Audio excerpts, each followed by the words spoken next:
I'm going to pretty much read a paper that I've written for today, but I'm hoping I can bring it to life as we go. Part of the reason for that is to keep it as brief as possible. They're giving me 20 minutes. Set your watches. Start now. As citizens who seek to strengthen our communities, we in the church, as well as in society, are called to strive for justice for all people and to serve the needs of our neighbor. Discerning God's just will for the world requires continual theological and moral deliberation, grounded in the scriptures of our faith, the history and traditions of the church and our faith communities, and the culture in which we live. This is what we are attempting to do today at this event. So I've been asked to reflect on the theological and biblical foundations for criminal justice. I'm not likely to offer anything that's brand new or that you haven't thought of or heard before. I see my role as one laying a foundation, kind of grounding us, if you will, in what I believe is a common call from God in whatever form is most familiar to us, that as people of faith, we all bring certain common beliefs to this conversation about criminal justice. What are those beliefs? I hope to remind us of those common affirmations so that they may be with us as we listen to each other and share our concerns and struggles and our hopes for the future. The Evangelical Lutheran Church in America is in the midst of conversation toward final approval this August of a proposed social statement on criminal justice. We say in that statement that we recognize as a church that there are major problems facing our society and our country around issues of criminal justice, including care for victims as well as appropriate justice for those convicted of crimes. That statement is coming in good timing for today's event. In fact, I think it's coming with urgent timing. Because according to the Pew Center on the states, it is noted alarmingly that 1 in 31 adults in the United States are under some form of correctional control today, including being in prison, in jail, on probation, or on parole. 1 in 31 citizens of the United States. We are aware that other countries with similar crime rates to ours incarcerate far fewer people. Our church is also aware that people of color and people living in poverty are disproportionately incarcerated. We clearly ought to be disturbed by the harmful effects of current national drug policy, for example, which have led to this mass incarceration. It is not my intent to present the issues as much as it is to present a rationale for why people of faith and people in a broken society should care about this issue. Our gathering today in consideration of this important topic in light of the new Jim Crow in Texas is timely and quite important. So I go now to the voice of Scripture regarding justice. I turn first to the Christian Scriptures, recognizing that among us today there may be people of the Jewish faith, Muslim faith, or other faith communities. Out of my own grounding in the Bible of the Judeo-Christian heritage, I would like to affirm that the message of these scriptures that I share with you, I think, this message is virtually universal for all people of faith, and even people who express no specific creed. It is, of course, silly in many contexts to proof text scriptural verses because we can find scripture to sustain any argument that we would like to make on almost any issue. Yet it is fair to say that the theme of Scripture, not just single verses here and there, is justice and care for people who are hurt and oppressed, poor or harmed in some way. And so we hear in Isaiah 61:8, I, the Lord, love justice. And Proverbs 28, those who are evil do not understand justice, but those who seek the Lord understand it fully. The prophet Amos calls people to justice. Hate evil, love good, and maintain justice in the courts. The vision of justice is an overwhelming movement in Amos chapter 5, where he says, let justice roll on like a river, righteousness like a never-failing stream. It is as though it is to permeate all that is around us, to surround us and drown us. Do not pervert justice or show partiality, we hear in Deuteronomy. Follow justice and justice alone. And Psalm 106 says, those who maintain justice have a special blessing. Blessed are they who maintain justice, who constantly do what is right.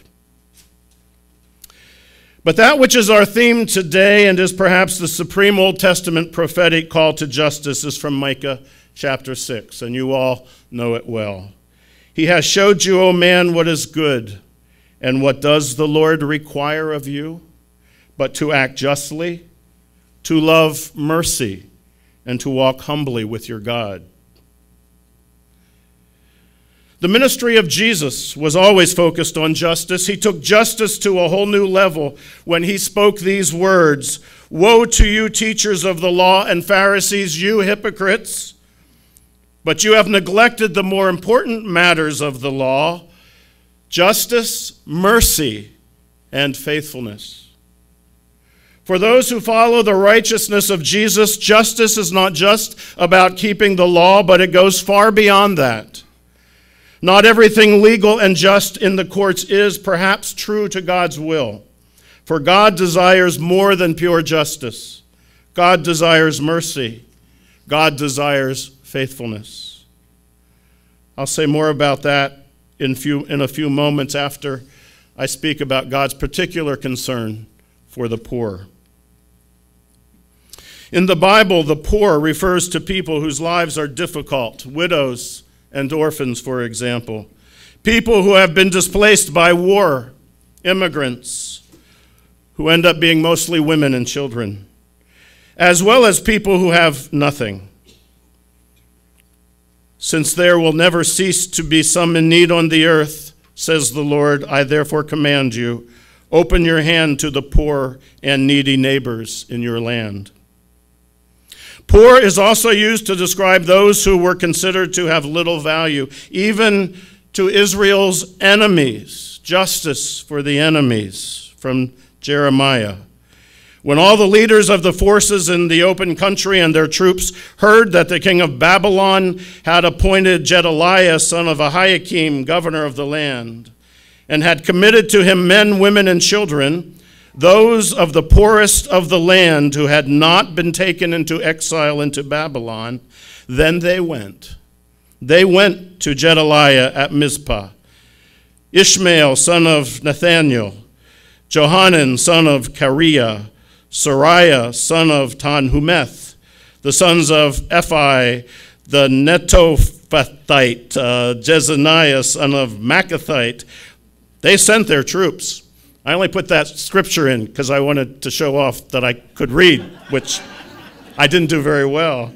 The point is, they sent their own to care for those who were the remnant of the war and had not been carried off to safety in Babylon. The law of Moses made it clear that God's people were to care for the needs of the poor, providing them with money and food and clothing, as in Exodus 22 we hear, "You shall not abuse any woman or orphan. If you do abuse them, when they cry out to me, I will surely heed their cry.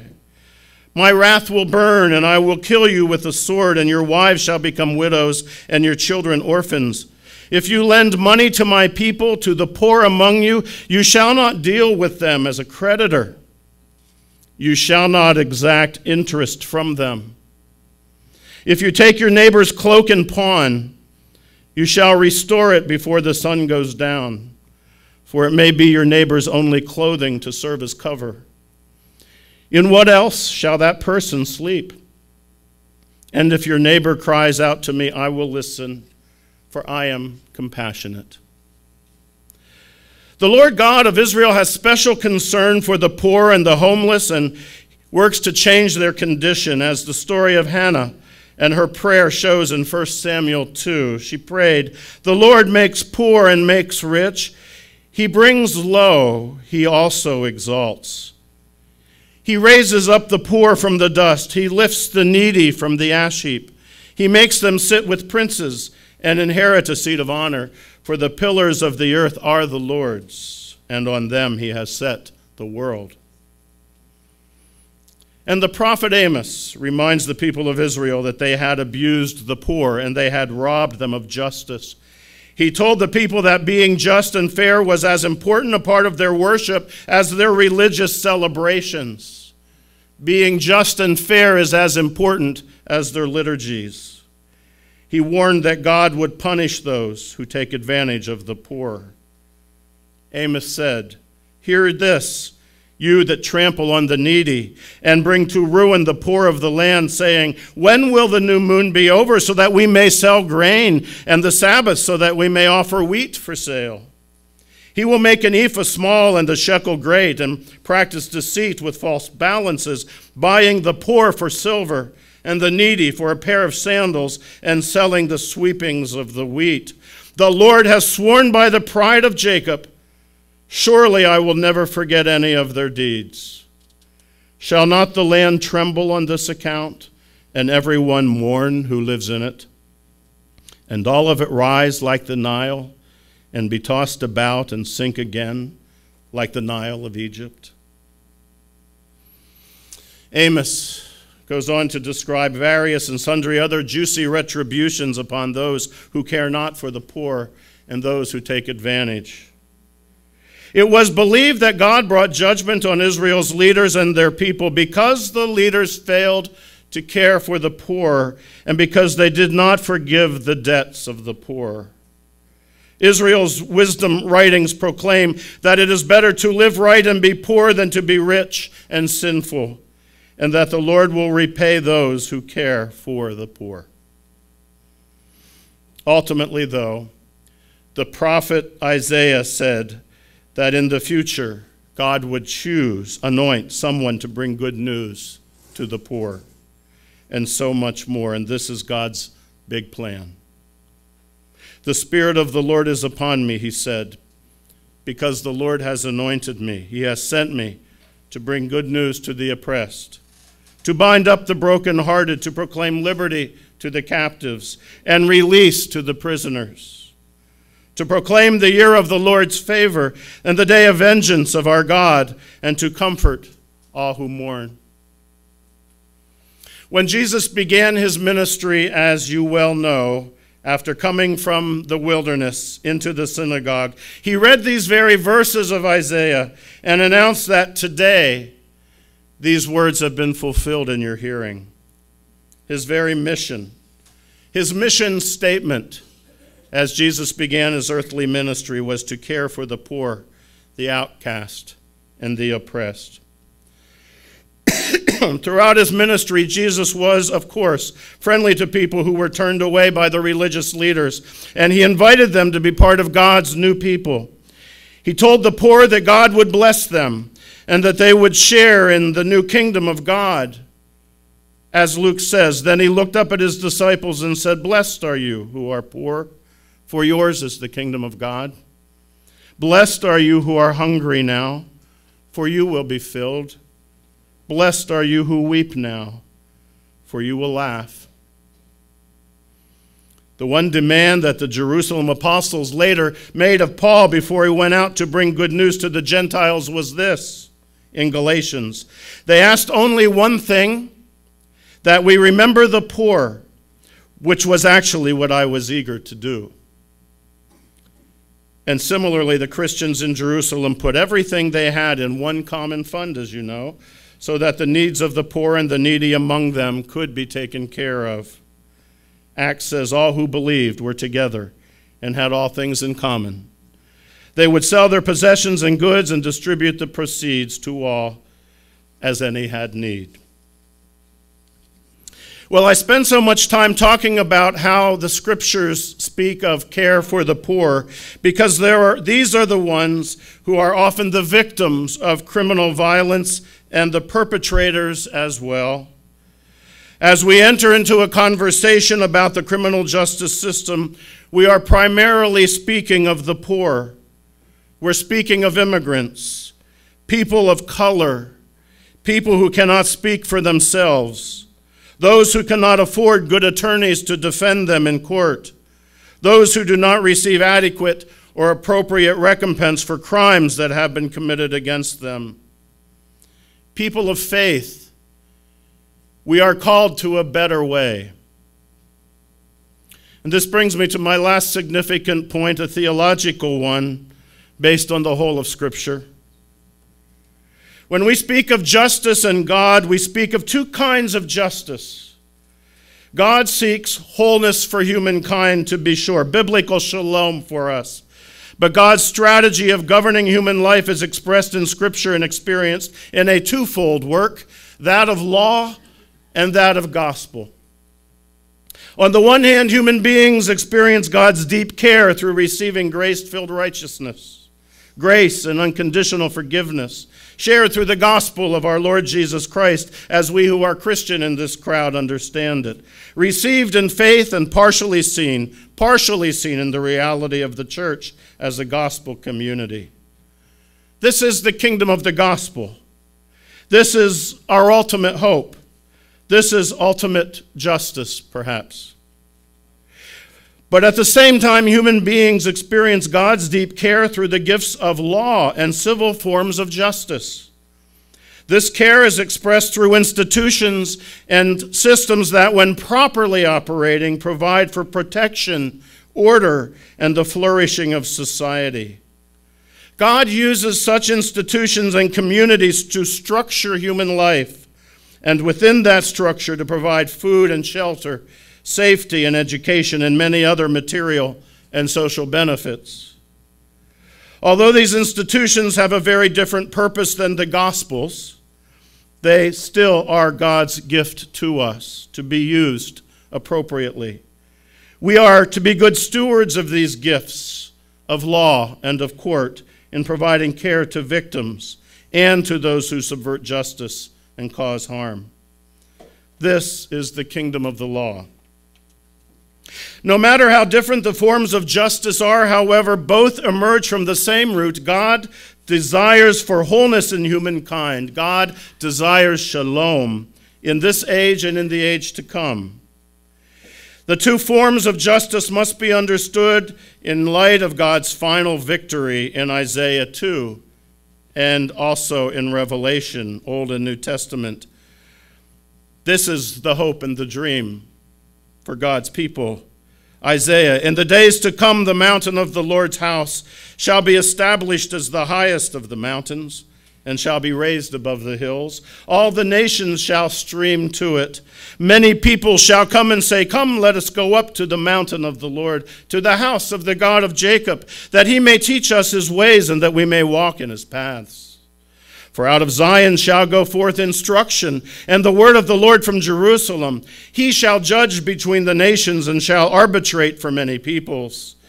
They shall beat their swords into plowshares and their spears into pruning hooks. Nation shall not lift up sword against nation, neither shall they learn war anymore."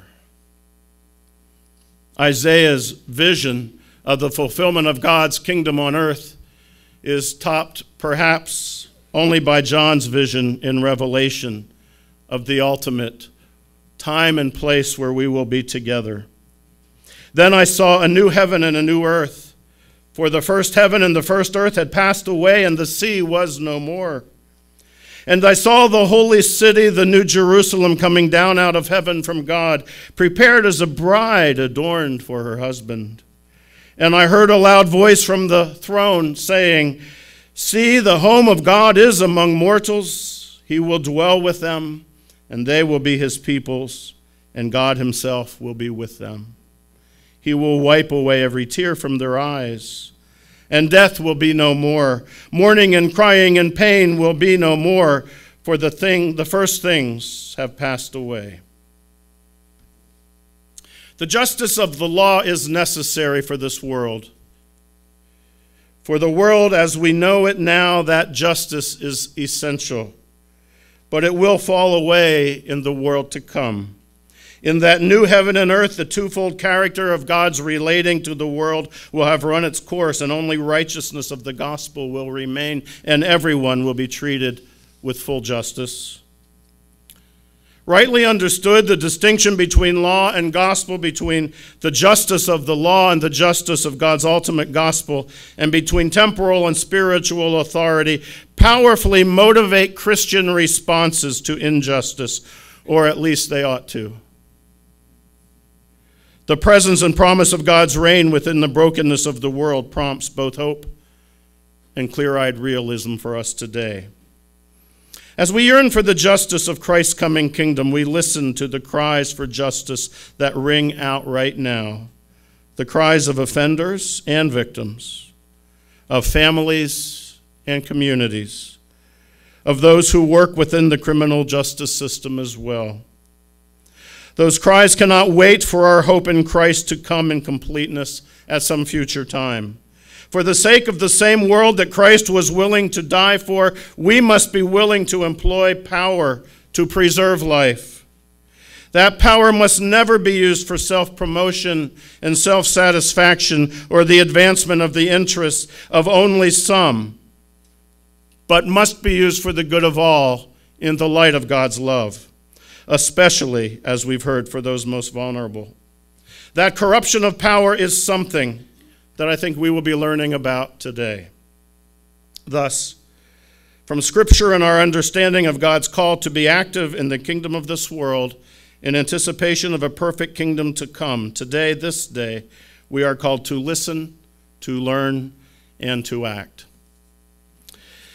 I am grateful to you all. I'm going to skip the story because I'm over time at this point, so we can go to the last slide here as we wrap up.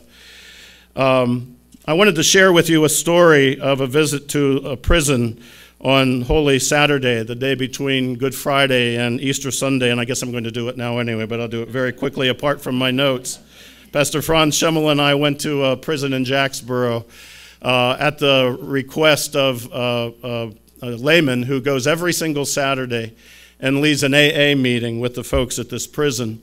And in the sharing, it becomes a worship service for them. It's about the only worship that takes place in that prison.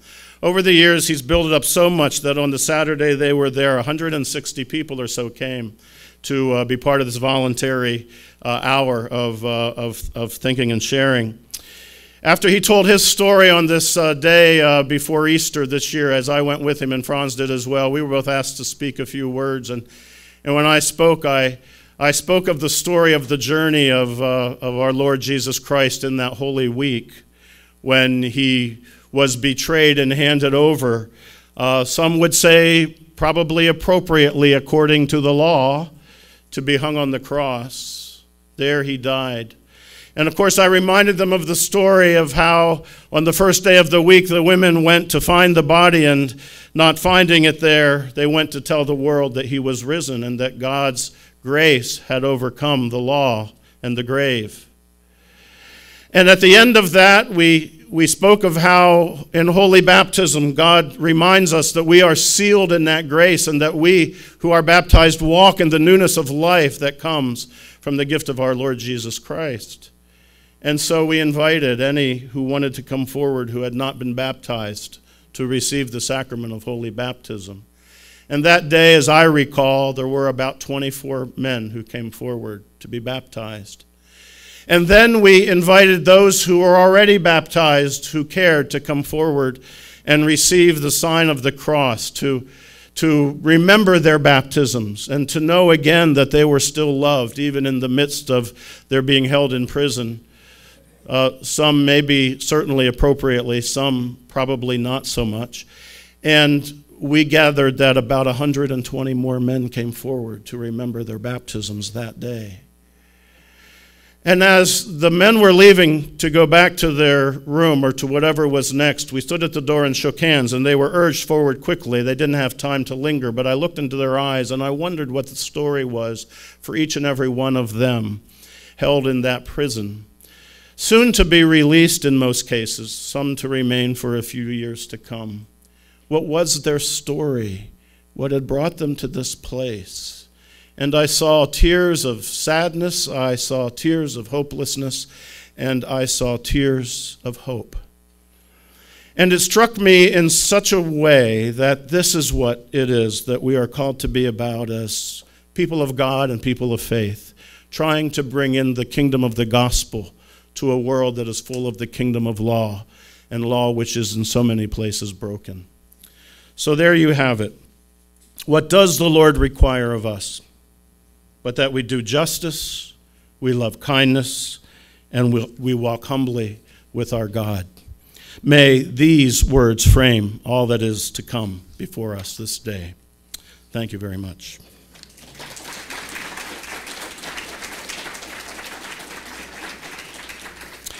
After you take a yawn break at your table, please do that now if you haven't already. I will introduce our next speaker. I will introduce the person who's going to introduce our next speakers and the day. Reverend Dr. Judy Yarbrough said that she's a willing Baptist among Lutherans. She's been part of our Peace and Justice team over the last few months as we've been preparing for this event. She has helped to coordinate our speakers. We have some incredible speakers with some great perspectives to introduce to you today. So Judy, I think you're close by. There you are, introduce you to take us forward into undoing racism. Thank you.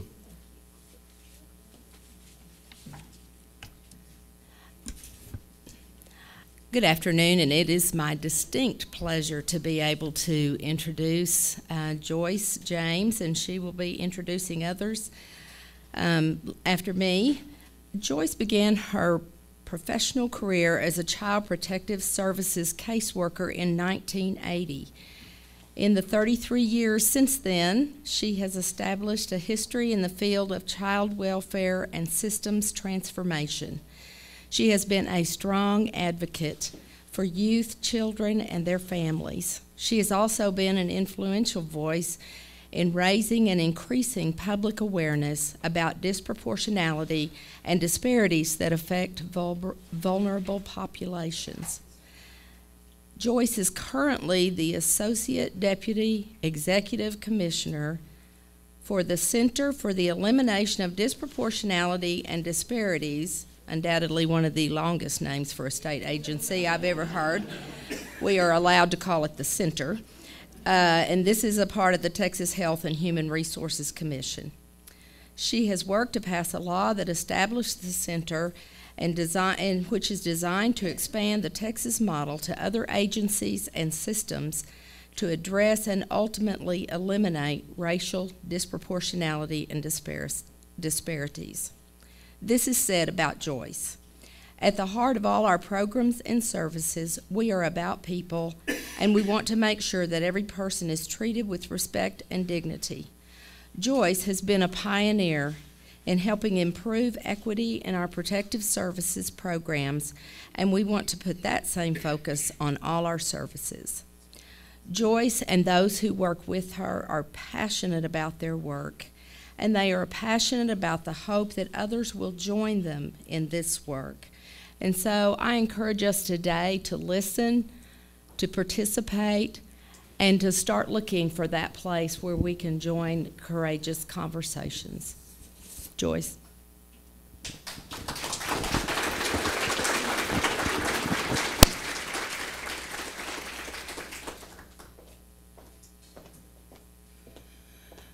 Good afternoon. Thank you so very much. We're really honored to be here with you today to present Courageous Conversations. And I'd just like to acknowledge my staff that have joined me here from various areas around the state, and I'd like to ask them to stand and be recognized because they are the people.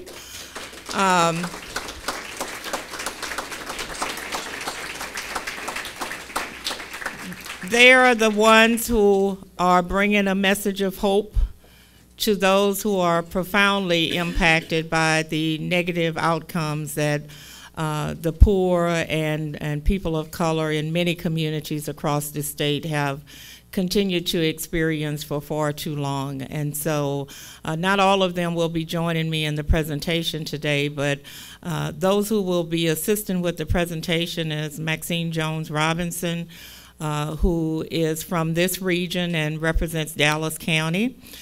Virginia Flores,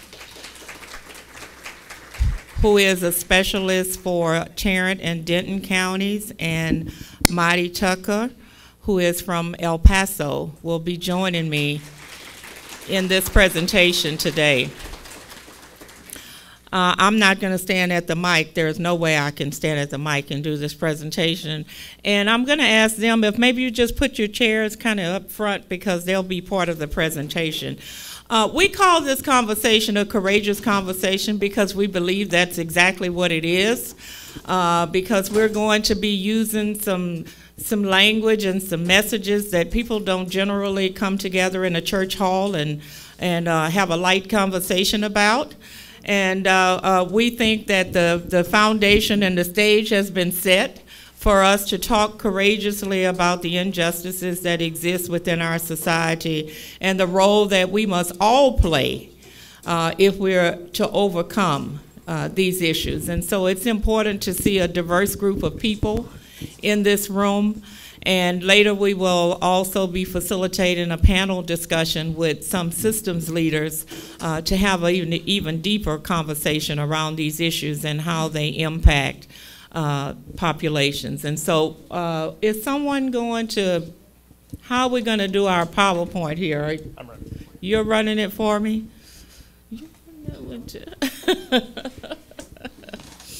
I'm going to, thank you very much. I like to move around a little bit.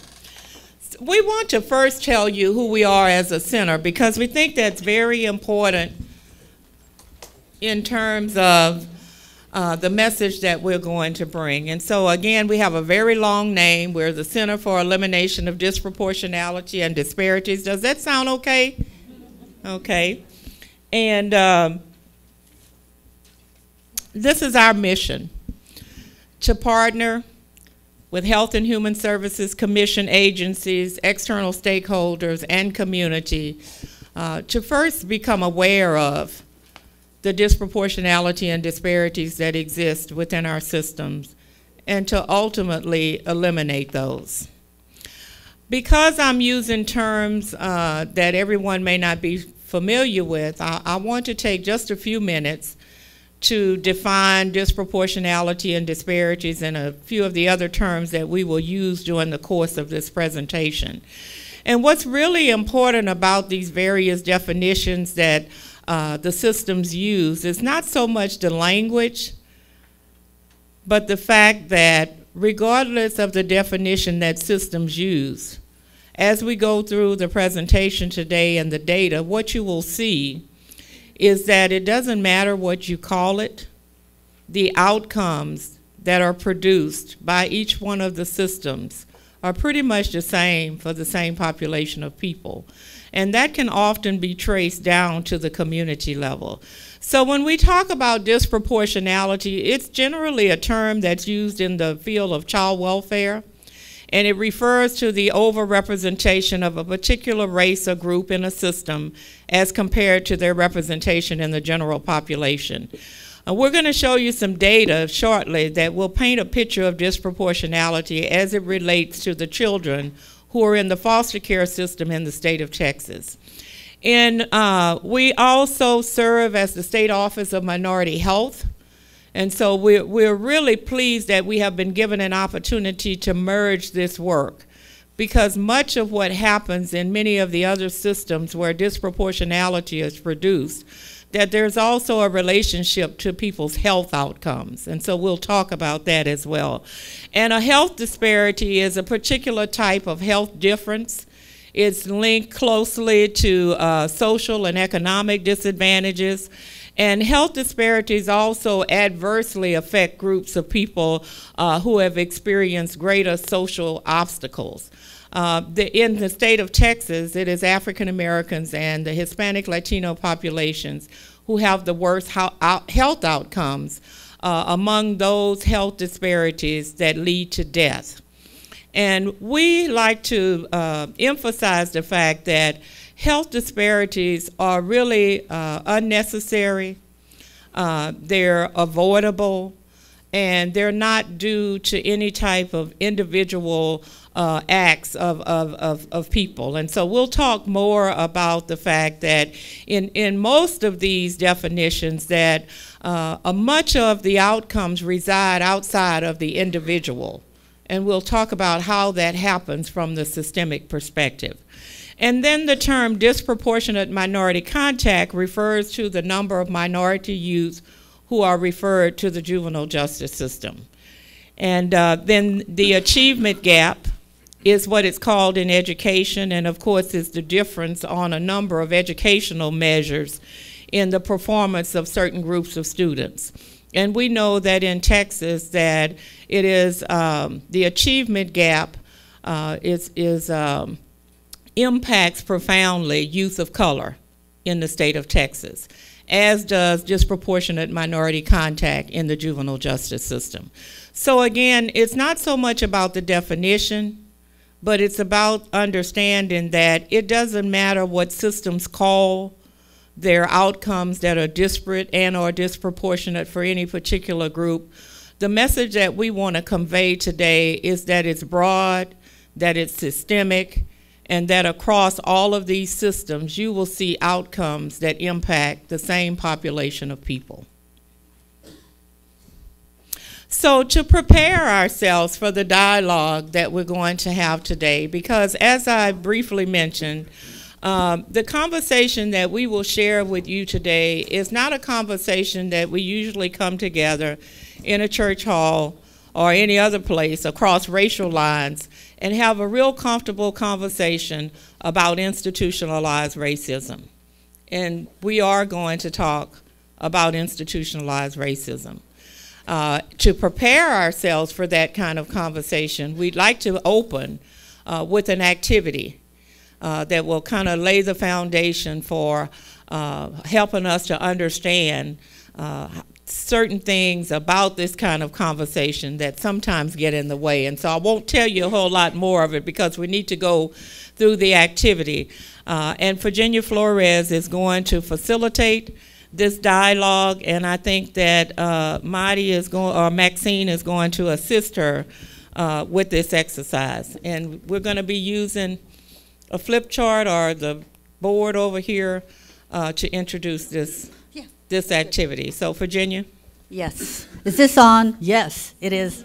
All right, what you need, and you have absolutely no excuse for this because I see lots of paper, you need a sheet of paper, and there's a configuration of dots behind me. You need to, on your sheet of paper, draw those 9 dots.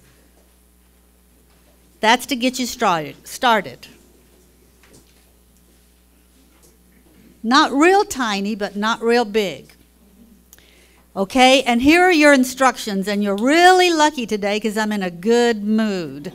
So your instructions are you're going to connect all 9 dots by drawing 4 straight lines and never lifting your pen or pencil from the paper.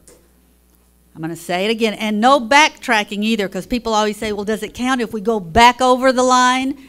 Yeah, it does. 4 straight lines connect all 9 dots. Some of you are looking like, she's not right. But you can do it. You can actually do it with 3 straight lines. But as I mentioned, I'm in a good mood, so only 4. How? How is that possible?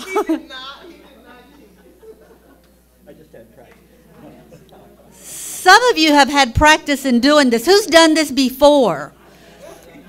And once again, who can remember?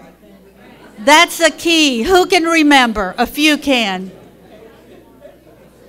Well, those of you that can remember, don't give it away. You will not. Did you do it?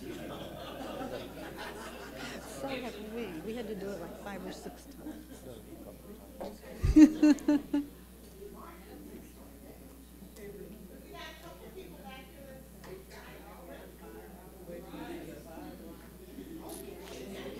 You got it with 5 lines? Oh, only 4 lines.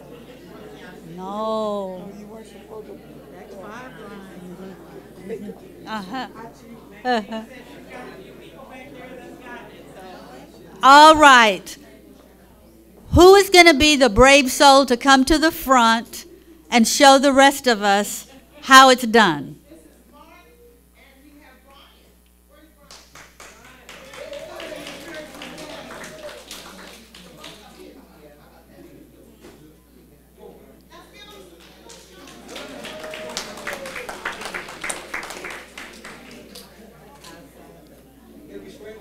straight.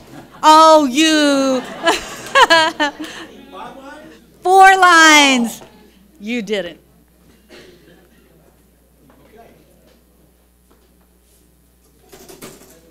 Right here? He can do it on the paper. You can do it on the other one. You want to both draw it? Yeah, we want both of them. Okay. Go ahead and do it. I don't remember what it is.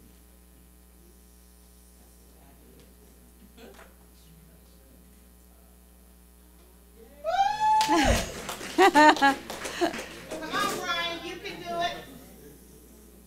There you go. Oh, you got to do the same. Yeah, same thing.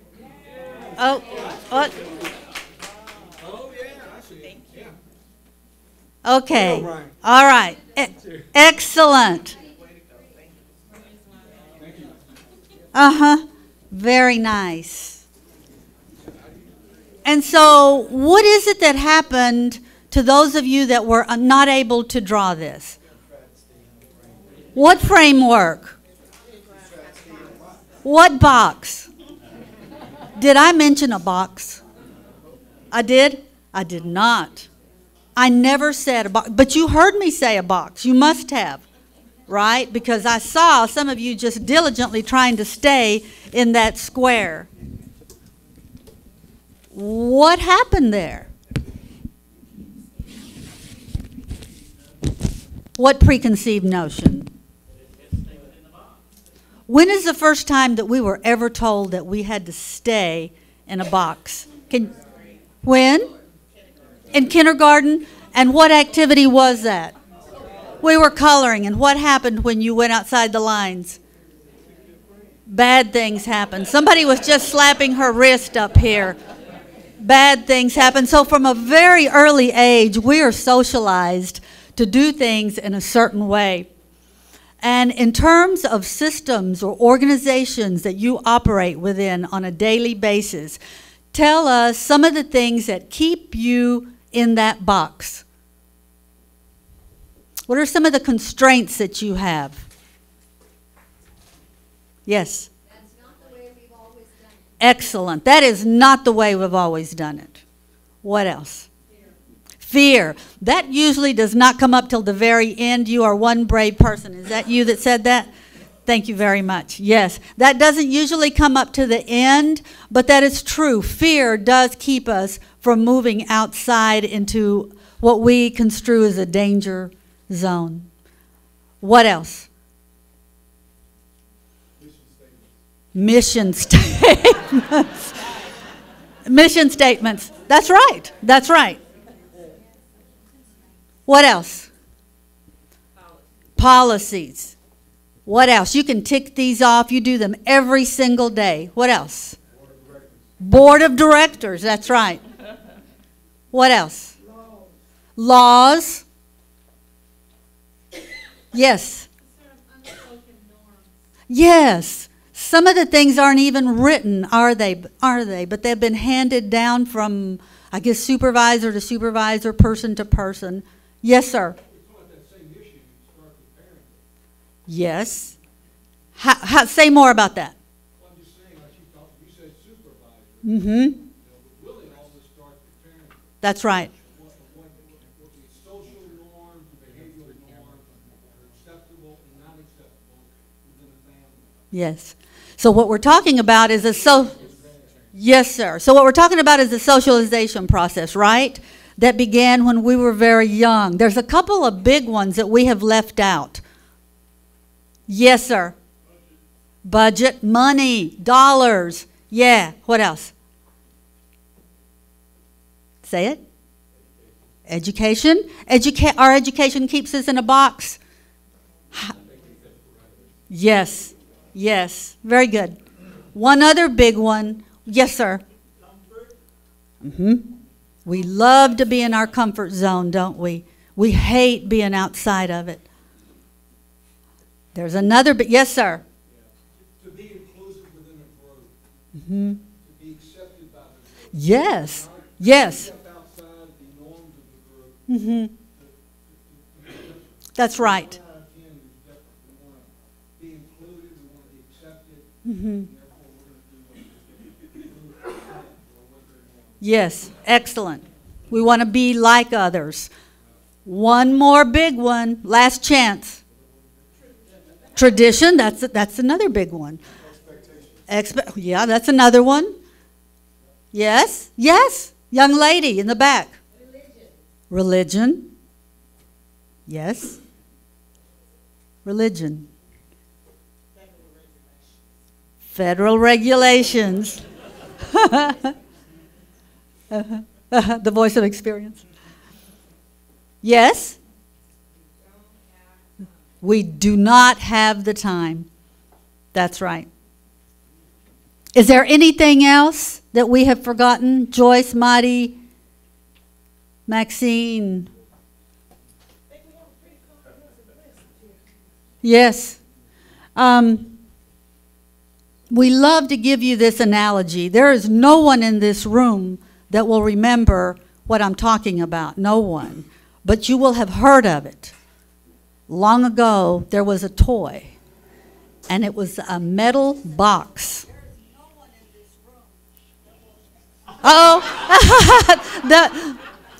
It was a metal box, and it had a crank on the side. Have you heard tales of that? Jack in the Box. That's right. Jack in the Box. We use this analogy because you would crank that crank, and what would happen? And then what would happen to you? What would you do with his head? I heard I'd wrench his head off. Well, you know, some might have. Did you push him back in gently? No. And did that poor Jack come out steady? And did all of him come out? Or what part of him came out? That's right. We've got some good acting coming up here. He came out, yes, like he was slightly inebriated, right? Very unsteady. And what we did was we slapped him back in, not gently. We use that analogy because oftentimes when we go out of that comfort zone, right, what happens to us? Right. We get batted back in, sometimes more gently than others, but nevertheless we know that we have been batted back in the box.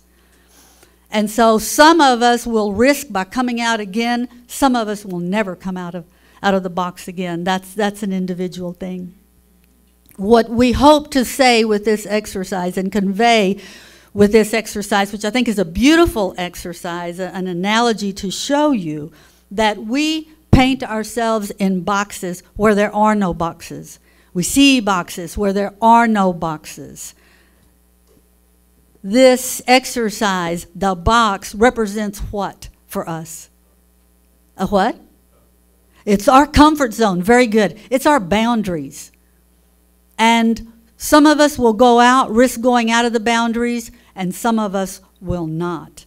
In order to do this work that we do with regard to race, there is risk to be taken. We are out of our familiar ground. There was a time when we did not talk of race unless it was with someone that looked like us. That we would go behind doors, and if we looked alike, we'd be in there, and then we would emerge. And that time, thankfully, has passed for many of us, where we go and we have open discussions, and that's what we hope to have here today, is an open discussion with you. And we want you to think about this analogy of a box and what it might feel like to come out of those boundaries. What that might feel like, and what might that look like. I'll just leave you with that thought. What might it look like? Exercise, this activity? Joyce, would you like? Maxine? Okay. That's great, Virginia. I was just thinking, you know, the question, what does this box have to do with institutionalized racism? You know, the fact that we often do our work inside of systems or institutions that have a box. And then you all came here today with your own individual boxes. And so think about trying to have a conversation about racism when we have all come with our own experiences and understanding, that if we went around the room today and asked everyone for their definition of racism, we'd probably all give a different answer based on our individual experiences. And so, in essence, when we try to talk about racism, we often clash. And so what happens when you try to have a conversation about racism with people, especially across racial lines? What are some of the things that happen when you try to have that conversation about racism? So people shut down. What else? Get defensive. Anger, pain, crying. People get upset. Huh? There's disagreements about whether or not it actually exists or not. There's denial, blame, guilt. And so all of those things happen. And so this work is about how do we deconstruct the sides of the box and stretch in our thinking. You know, we've all been socialized to believe certain things. And again, we bring those experiences. And so this is about our willingness to examine the box that we have put ourselves in, to examine those messages that we have internalized in a way that we would be willing to be open to new information that would begin to get our boxes closer together so that we can have a conversation about racism. And so part of the process and the box exercise is to help us to examine the attitude and assumptions and the thinking that we have had about certain things and our willingness to, again, work together to deconstruct the sides of the box in a way where we can operate from a common understanding and a common definition of how institutionalized racism impacts the outcomes that we see in these various systems. And so we'll talk more about that as we go along, and we will refer back to this box because socialization is so powerful that it has shaped for us some truths that if we're willing to be open and deconstruct the sides of the box, we will find are not actually truths. So we're going to continue to talk about that. And I think that the next, yeah.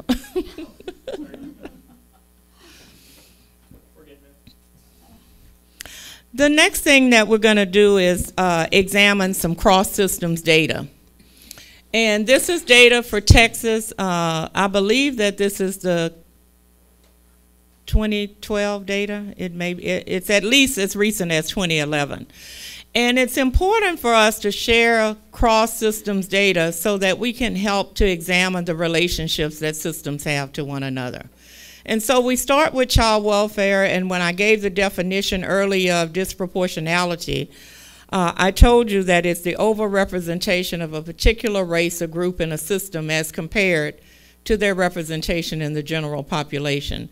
So I'm not so sure how well you can see these charts, but the bars to your left represent the Texas child population.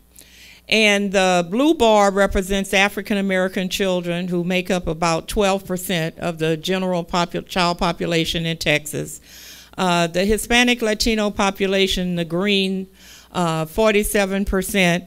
And then the red bar represents white children who make up about 37% of the child population. If you go all the way across to the fourth set of bars, the children in foster care, what you will see is that African American children represent about 30% of the children in foster care in Texas. Hispanic children represent 38%, and white children represent about 29% of the children in foster care. And we say that that is the picture of disproportionality. It's what we refer to as the classic rise. And so for all of the other bars, they do not rise beyond the representation in the general population.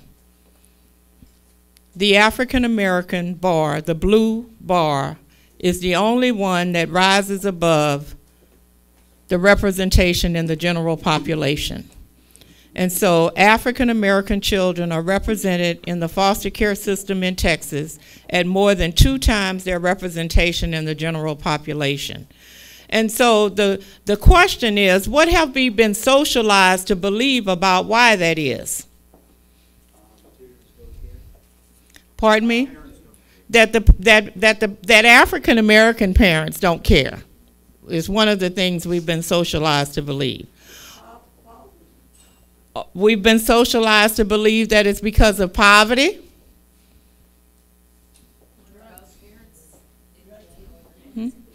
That the parents are in jail.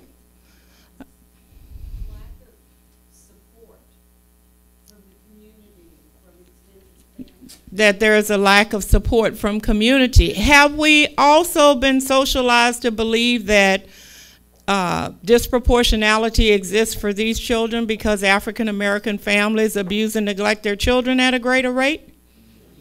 Have we been socialized to believe that? Or would it make sense that we would think if these children are in foster care at a greater rate, then their families must abuse and neglect at a greater rate? I would also say that I think it's perceived that African American men, fathers, disproportionately irresponsible. That African American fathers are disproportionately irresponsible and absent.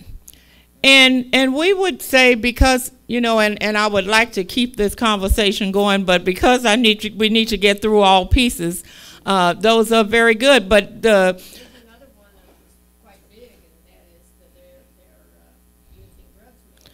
that African American families are using drugs more, and that's why their children are in the foster care system.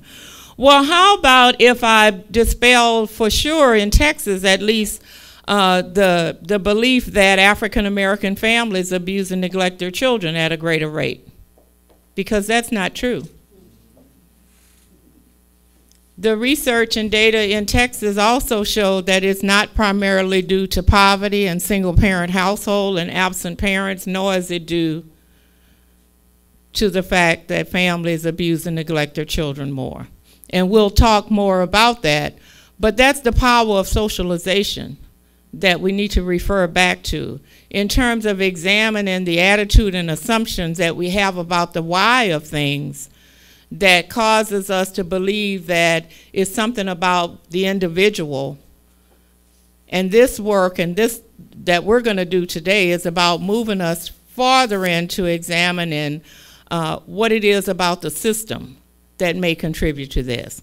And so moving on to the Texas public school data, no, not yet. The Texas public school data, which refers to school discipline. And I hope that all of you have been really alarmed as you have read Breaking School Rules and the report that was done in the state of Texas. How many people have read that report? I would say it's a good thing that my specialists are in the house today.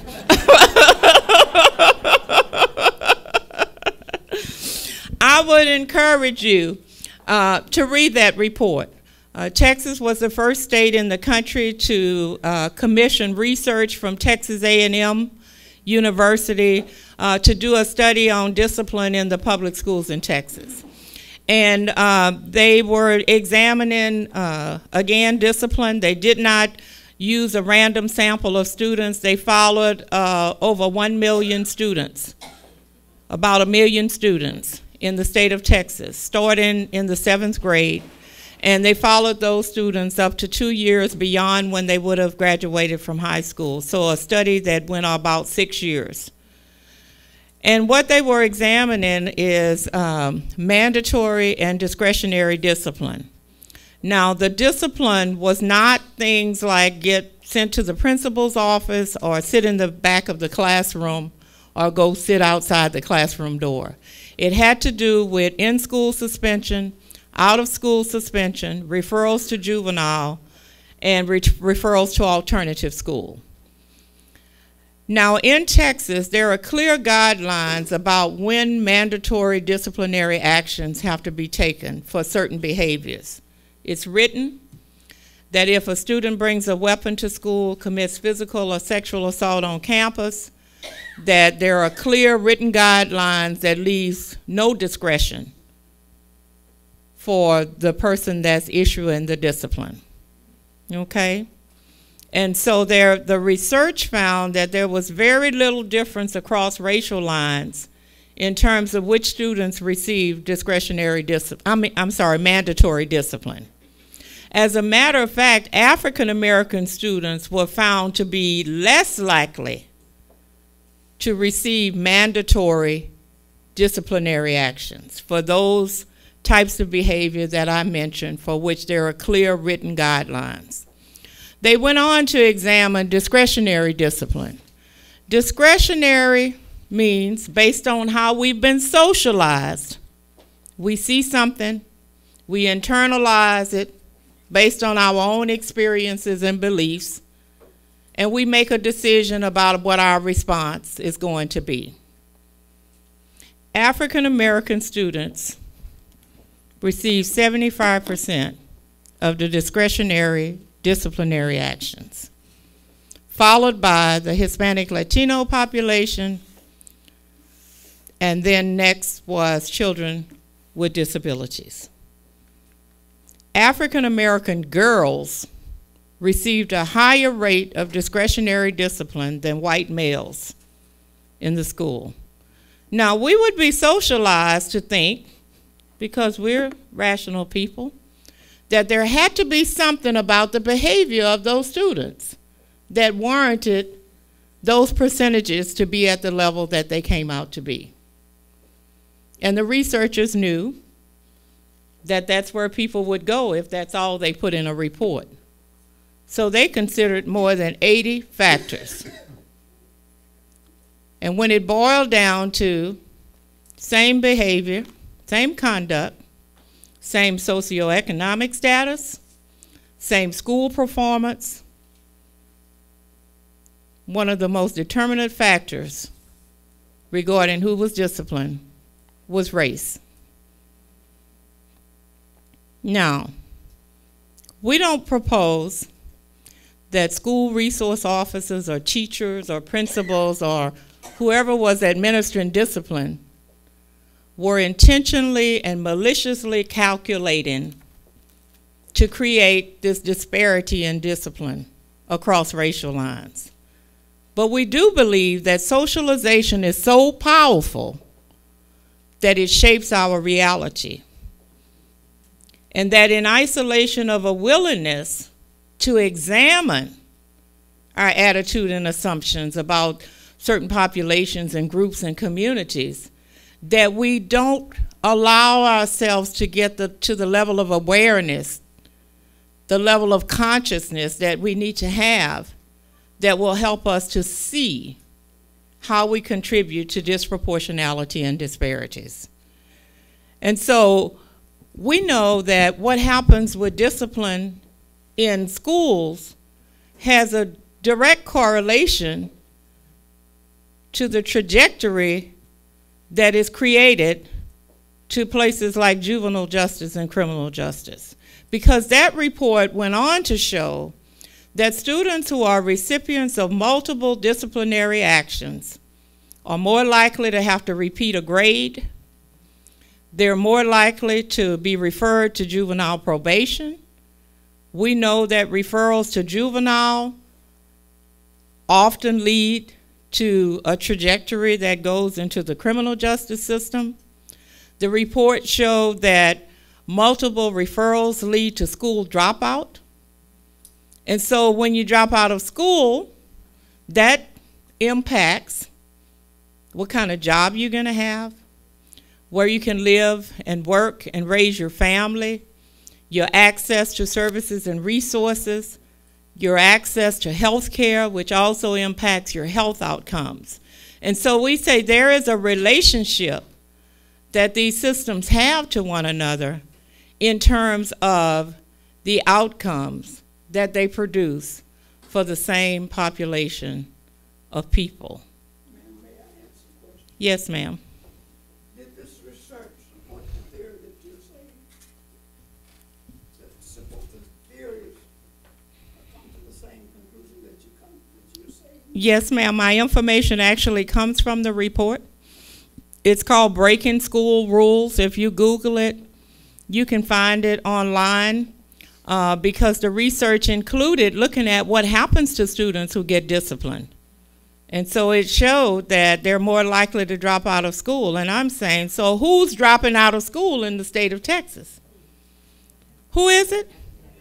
African American and Latino males primarily. But have we been socialized to believe that the kids who drop out of school drop out because they don't value education, because they don't work as hard as other students who are successful?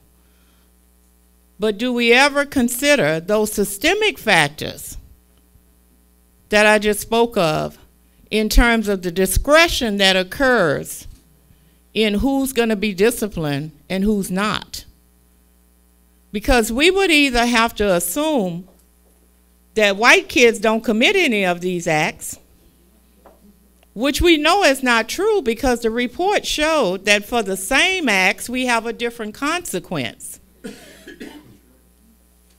And so the response that was received when this report was released by the Chief Justice, some of the responses that we heard from child advocates and others who have a significant interest in this and who were alarmed by this report and who care about what this report says, their response was, wow, we got to decide what kind of program we can create for these children. Now, what's wrong with that response? But isn't that usually our response? And has that not historically been our response, that we need to figure out what it is about the individual that contributes to the outcomes versus doing what we call turning the mirror inward and being willing to examine those systemic factors that have created and sustained these outcomes? And we liken it to pulling babies out of the water. We liken that kind of response to a good person passing by and seeing a baby in the water, and what, we're going to get the baby out of the water, right? Get the baby out of the water, but before we can take care of that baby, here comes another baby. And so I've got to pass the baby on to you while I get the other one out. And then when we see another baby coming, you've got to pass the baby on. And before you know it, what you see is that we have developed and become experts at developing programs. So I become an expert at getting babies out of the water. You become an expert at drying the baby off. You become an expert at feeding the baby. You become an expert at placing the baby. But what is it that we have not done? Huh? What we have not done is what's most difficult for us to do, is to go against the current and go upstream and figure out what it is that's getting the babies in the water. But what we have allowed ourselves to do is develop programs. Develop programs. Not really go to the cause of the cause. To really dig deep and determine what it is that's getting the baby in the water in the first place. So I'm going to fast forward through the rest of these. Not yet. Juvenile probation, we have our executive director from the Texas Juvenile Justice Commission who's going to serve on the panel later today, and we'll be talking about juvenile justice. But one of the things that I want to tell you about the juvenile justice data is that youth in Texas are referred to juvenile justice at similar rates across racial lines. But as we go deeper and deeper into the system, it gets darker and darker in terms of who's adjudicated, who's sent to lockup, and who's certified to stand trial as an adult, often for the same crime. And that's what we have to come to understand. And then there's the adult criminal justice system, where we look at drug arrests in the state. And what you will notice there is that there's only 2 bars that represent race there, and one is white and one is African American, and that data is not collected at the federal level other than by black and white. And if a Hispanic is arrested for drugs, they're coded as white. Now, the research shows that when police stop cars and search for drugs, that they are more likely to find drugs in the cars of white people. However, it is black and brown people who are more likely to be sent to state jail for drugs.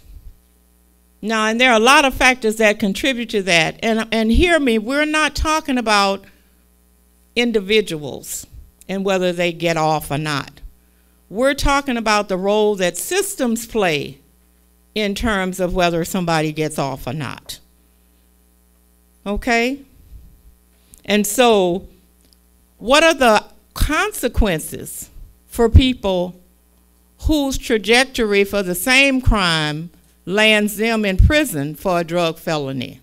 Is that when they get out, they can't have access to public housing, they don't have access to educational resources, they don't have access to even food through food stamps, they don't qualify for any government benefits whatsoever.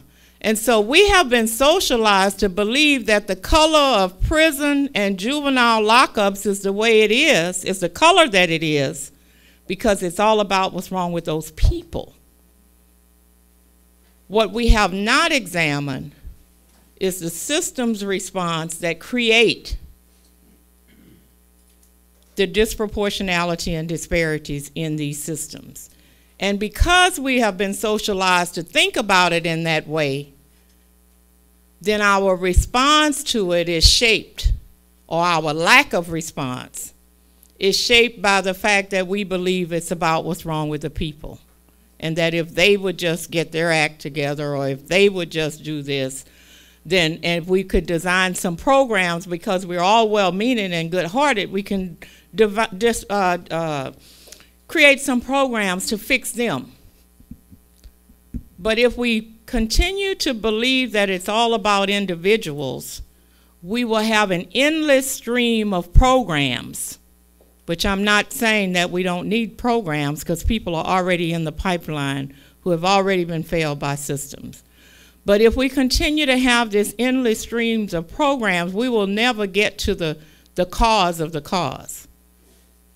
We will never eliminate those things on the front end in a way that would allow us to really get ahead of this and go up the stream and really figure out how we can stop babies from getting in the water in the first place. So now I'm ready, and I am going to go quickly through these. So this is the health piece of this. It's infant mortality. And we use this slide because we think to be effective in any work that we're doing in examining outcomes that we have to examine data by race and ethnicity. And this slide is really profound in terms of the message that it gives us around infant mortality. And infant mortality refers to death during the first year, during a child's first year of birth. And so that's the criteria that they use for infant mortality.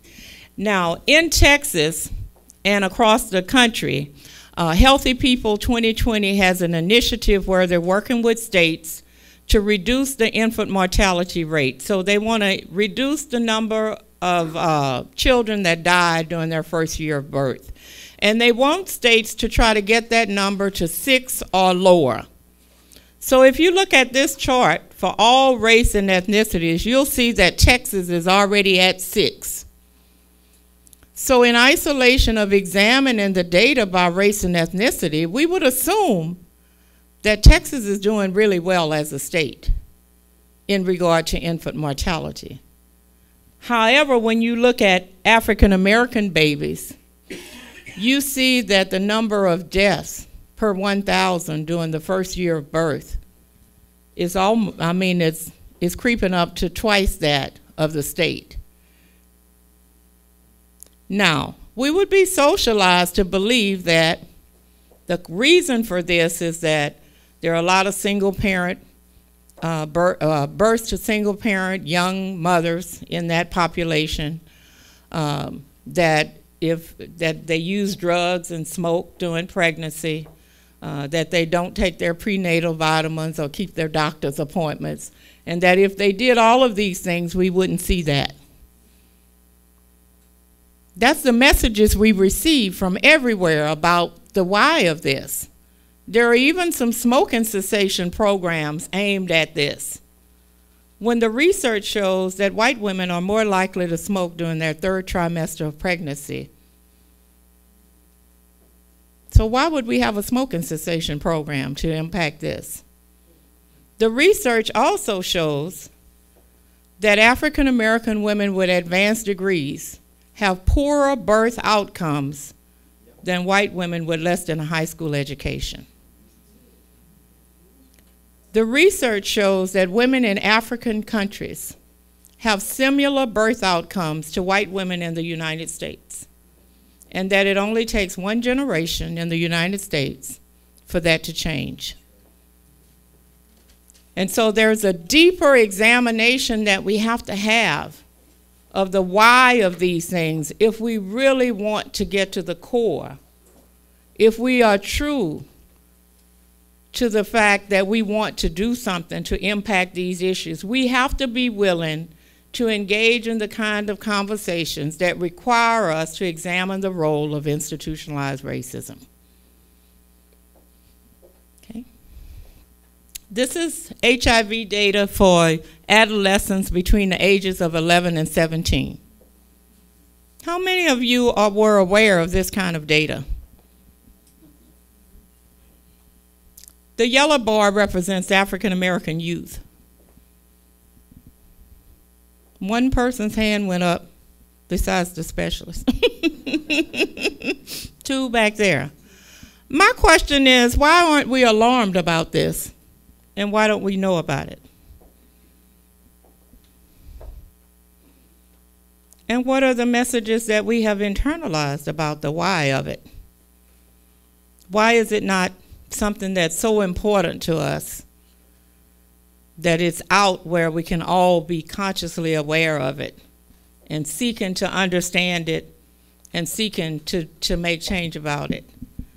Now, the courageous question is, was there a time when we were concerned about HIV? And when we were concerned, what population was it that we were concerned about? And are we courageous enough to question that in that way and to say, why aren't we giving the same attention to this? And what are our attitudes and assumptions about the why? You know, we've assumed that somehow the sexual behaviors of these youth are so different from youth of other races that this is why they're impacted in the way that they are. But there are many other factors that contribute to this that we have not had conversations about, that we really need to have conversations about. And we'll talk a little bit more about that. We're going to rush through some of this. So this is a map of the city of Austin. We got this data from the Housing Authority in the city of Austin. And what they were doing is examining where in Austin people who qualify for Section 8 housing live. Now, you all know what Section 8 housing is? Now, everybody has to meet the same requirements to get a Section 8 housing voucher, okay? And what they found when in this map, this map shows where African American and Hispanics live who receive Section 8 vouchers. And the dots, let's see, The yellow dots represent African Americans and the red dots represent Hispanics. And what it shows is that these populations are primarily concentrated along the East Austin corridor. So if you know Austin, you know about East Austin, you know its history. It's changing a little bit now, but it's historically been a place that lacked resources and services, that's where your poorest schools are, your largest number of failing schools. There's not a lot of resources that are available to people that live in this community. They usually have to travel outside of the community to access those resources. Okay.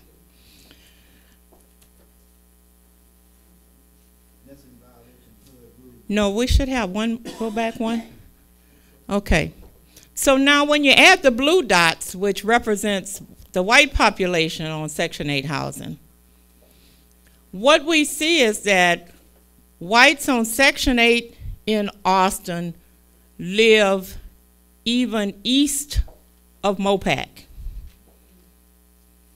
which are your wealthiest communities in Austin. Now, why do we think that is?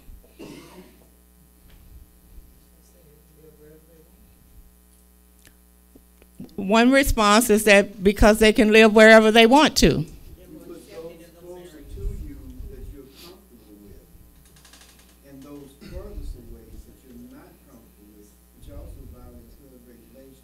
So we put those persons that we're most comfortable with closest to us and others farthest away from us, which also violates HUD requirements, is what you're saying. Well, especially when you're talking about resources and you're talking about being able to make services. Mm-hmm. Okay. What? Say more about property value. Well, we move those not in my backyard. I don't want anything that's going to affect my property value and cause my taxes to go up. And so those that don't bring down the value of my property, if they're too close, we don't want them around. Okay. Am I off the mark?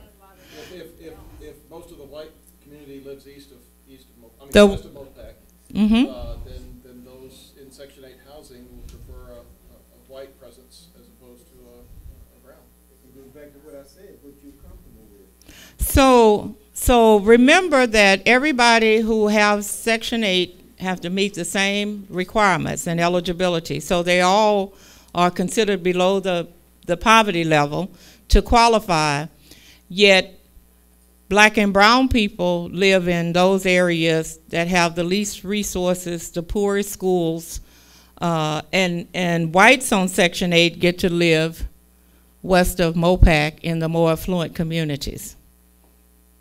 Now, we're not talking about housing projects.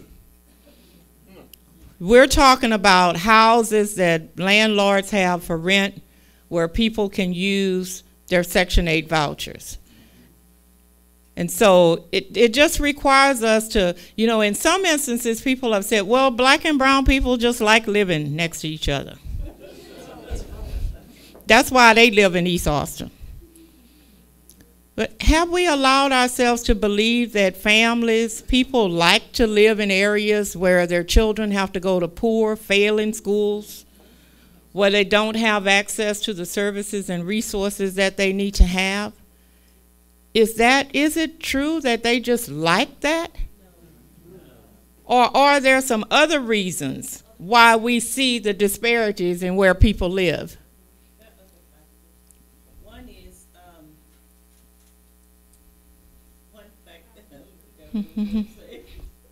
one is they will rent to whites a much better house than they will rent to a personal company. So one of the response from the audience is that they will rent to whites versus renting to others. Yes.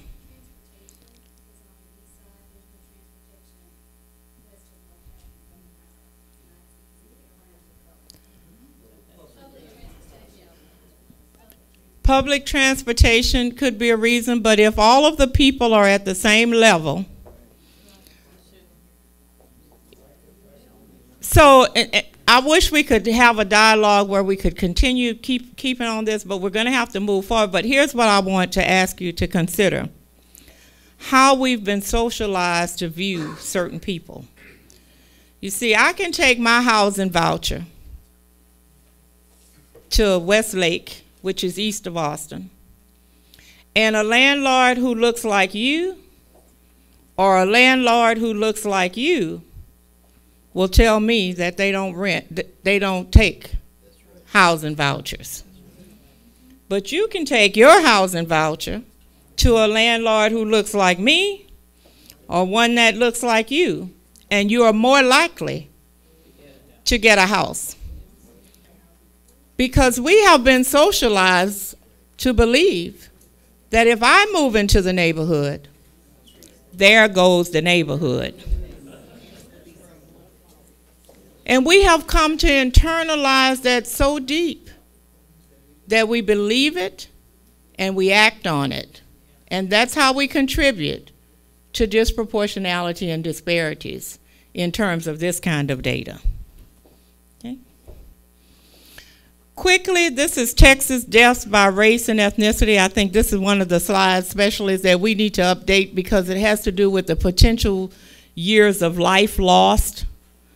And, you know, it's clear that in Texas, African Americans and Hispanics died from 7 of the 10 leading causes of death. Preventable diseases. So to be able to also examine that from that housing data that we shared. What is it about where you live and work that contributes to your health outcomes? What is it about concentrating high numbers of poor people without access to services and resources that contributes to the spread of the HIV virus? So if I'm confined to an area versus being able to live more spread out, where I have access to a broader number of sexual partners, that impacts the potential to infect and reinfect. And so to think about it from the systemic level and understanding how, again, where you live, where you work, where you play, how you're educated, has the potential to impact those outcomes. And we know that Hispanics actually have a longer life, years of life than whites and African Americans, but that there is about a 5-year difference between the lifespan for whites and African Americans. And so when you look at it from the infant mortality standpoint, you see that the life course, during the whole life course, that there are issues around disparities in deaths, starting from birth with the infant mortality rate, all the way through the potential years of life lost. Okay. So just briefly, we got to get to this other piece. This work started in Texas a long, long time ago. God, Pastor Hubbard wants me to tell the story.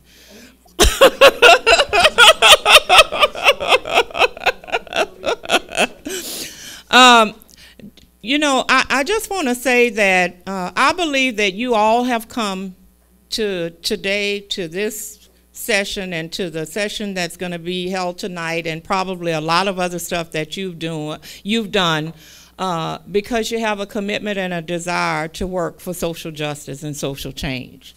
And I believe that about people that work in systems, in education, in child welfare, in juvenile justice, in health. I believe they go to their work to help and not to harm. Okay? But I also believe in isolation of a deeper understanding and a willingness to be courageous and to take risks that we won't ever realize our vision and our passion for why we come to our work in the first place. And I just tell you this to say that about 33 years ago when I was a caseworker, that I made a lot of decisions that was detrimental to children that I worked with. And I knew from the time that I came to work in the system, very soon after I came to work in the system and saw my caseload made up of primarily African American teenagers who were placed in residential treatment centers and state schools all across the state, that there was something kind of wrong with what I was seeing. But my response was the baby in the water response. I did a lot of work on the back end of the system. But I also made decisions for children that I never would have made for my own children because of fear, the box. What are they going to think if I question this? You know? Are they going to say I'm using the race card? You know, nobody else is saying anything. Who am I to say something? But we all have to get to that place where we can get outside of ourselves. And get into that place for me meant that I didn't come to this work to be comfortable and to see the things that I had come with a passion to change, not change. And so at some point I had to be willing to take the risk and raise the question. And I did a lot of work around raising the question, getting data, working with the university, trying to rule out the things that people would say if I raised it, and they would say, yeah, but no, it's about drugs. No, it's about this. Well, you know, knew I had to get my research done. And once I had it, and once I was able to bring my team together in a non-finger-pointing, non-blaming kind of way to say, we all want better. We were able to start this work at a regional level. And then later on to expand it to the state level when I was head of Child Protective Services for Texas for 5 years between 2004 and 2009. My very first month on the job, I pulled the data that showed me it wasn't just about the little county and the region where I was before, but it was actually about the whole state of Texas. And in doing so, the time was really ripe. The legislature was examining our work at that point, and we were able to introduce data, and the legislature required us to do an assessment of our enforcement actions in child protective services. And if they were disproportionate toward any particular race or group, we would do a remediation plan to address those issues. Now, like the rest of us, the legislature required that we factor in poverty and single-parent household in examining disproportionality. I mean, because haven't we believed that it's been about poverty, it's been about single-parent households, it's been about all these other things. But even when we consider those factors, we still had disproportionality for African American and Native American children who are also disproportionately represented in our foster care system. The numbers are really small, so you can't see them on the bar chart, but it's there. And it requires our attention as well. And so we were able to get legislation. Texas became the first state in the country to have legislation requiring its child welfare program system to address racial disproportionality and disparities. The position of the specialist grew out of that legislation. Later in the next legislative session, we were able to expand that work across the entire state of Texas. And because of the impact of how we changed the way we work with children, youth, and families in child welfare, we did a lot of courageous kinds of trainings, undoing racism, knowing who you are, examining data, bringing our leadership in to say, change the question. Let's not ask what's wrong with the people.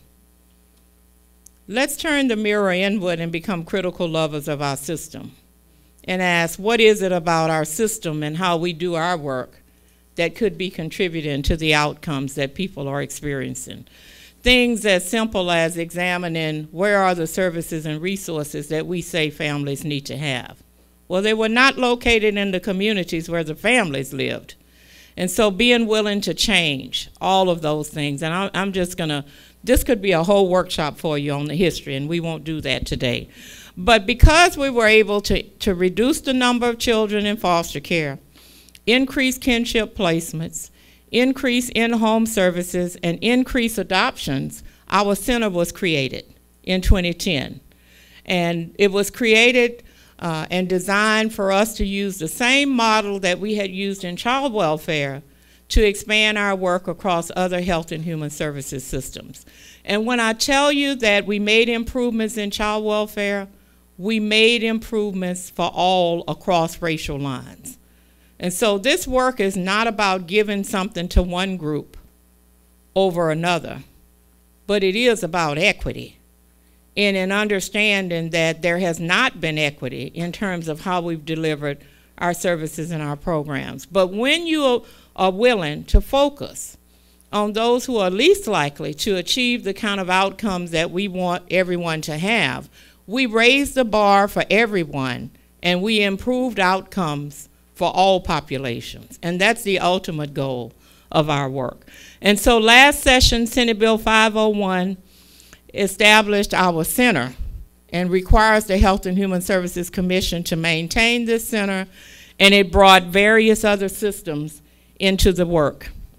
So we provide leadership for an interagency council for which there are statutory requirements that all of these systems that you see here are involved in examining their data and examining racial disparities. So all of the HHSC, Health and Human Services agencies, Juvenile Justice, Education, Office of Court Administration, Attorney General, faith-based, medical, all of these systems have come together to work collaboratively to address these issues. Because what you will find is that families and vulnerable populations who are impacted by one of these systems usually has a relationship with multiple other of these systems.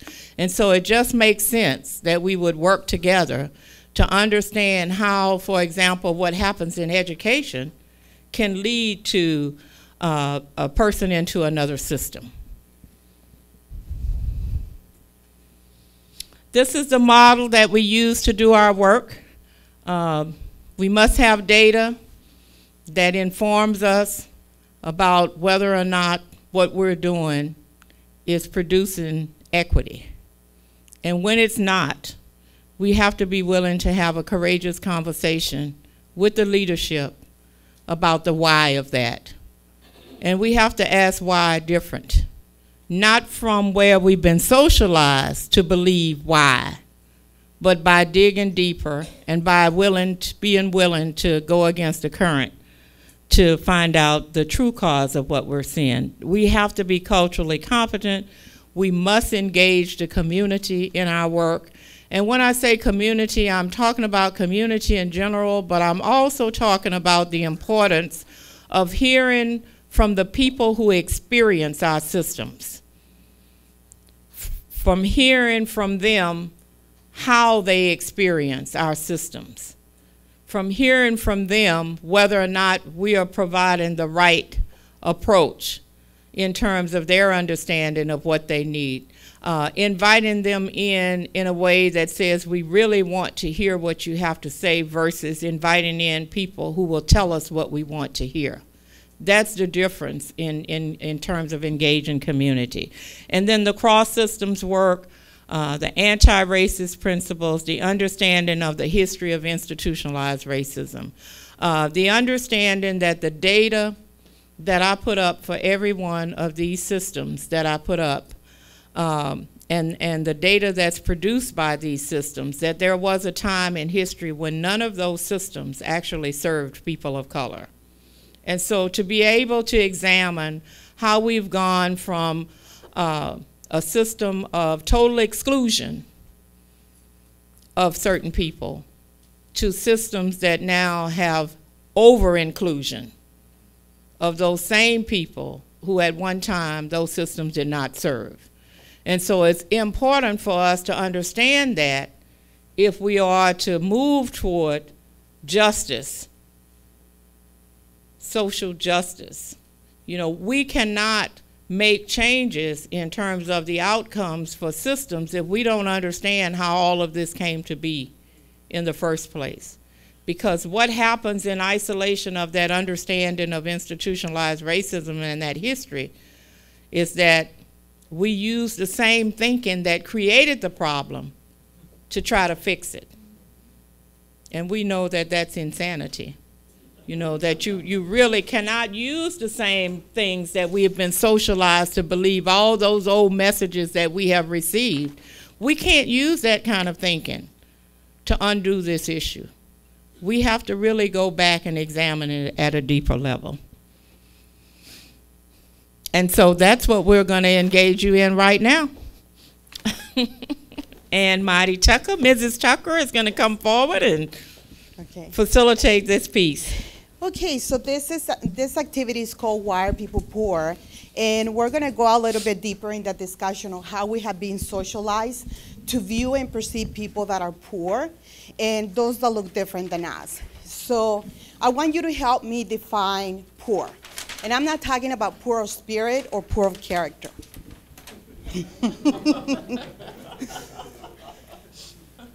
So can anybody help me define poor? People who lack enough resources to live. Okay, so someone that lacks enough resources, okay? They don't work hard, they're lazy.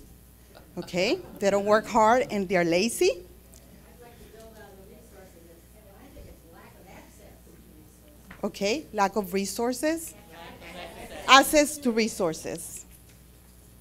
Anybody else? Way on the back.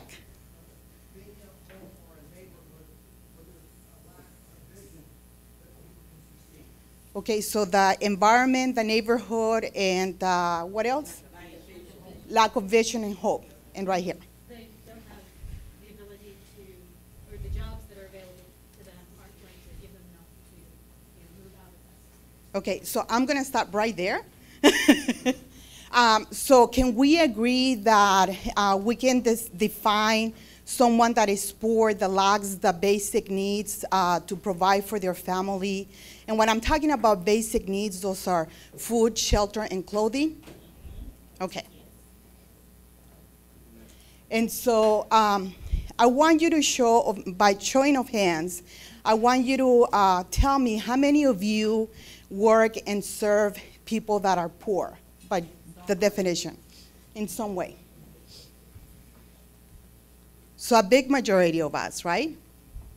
And so what I want you to do, I want you to, we all have very good intentions when we're working and serving people that are poor.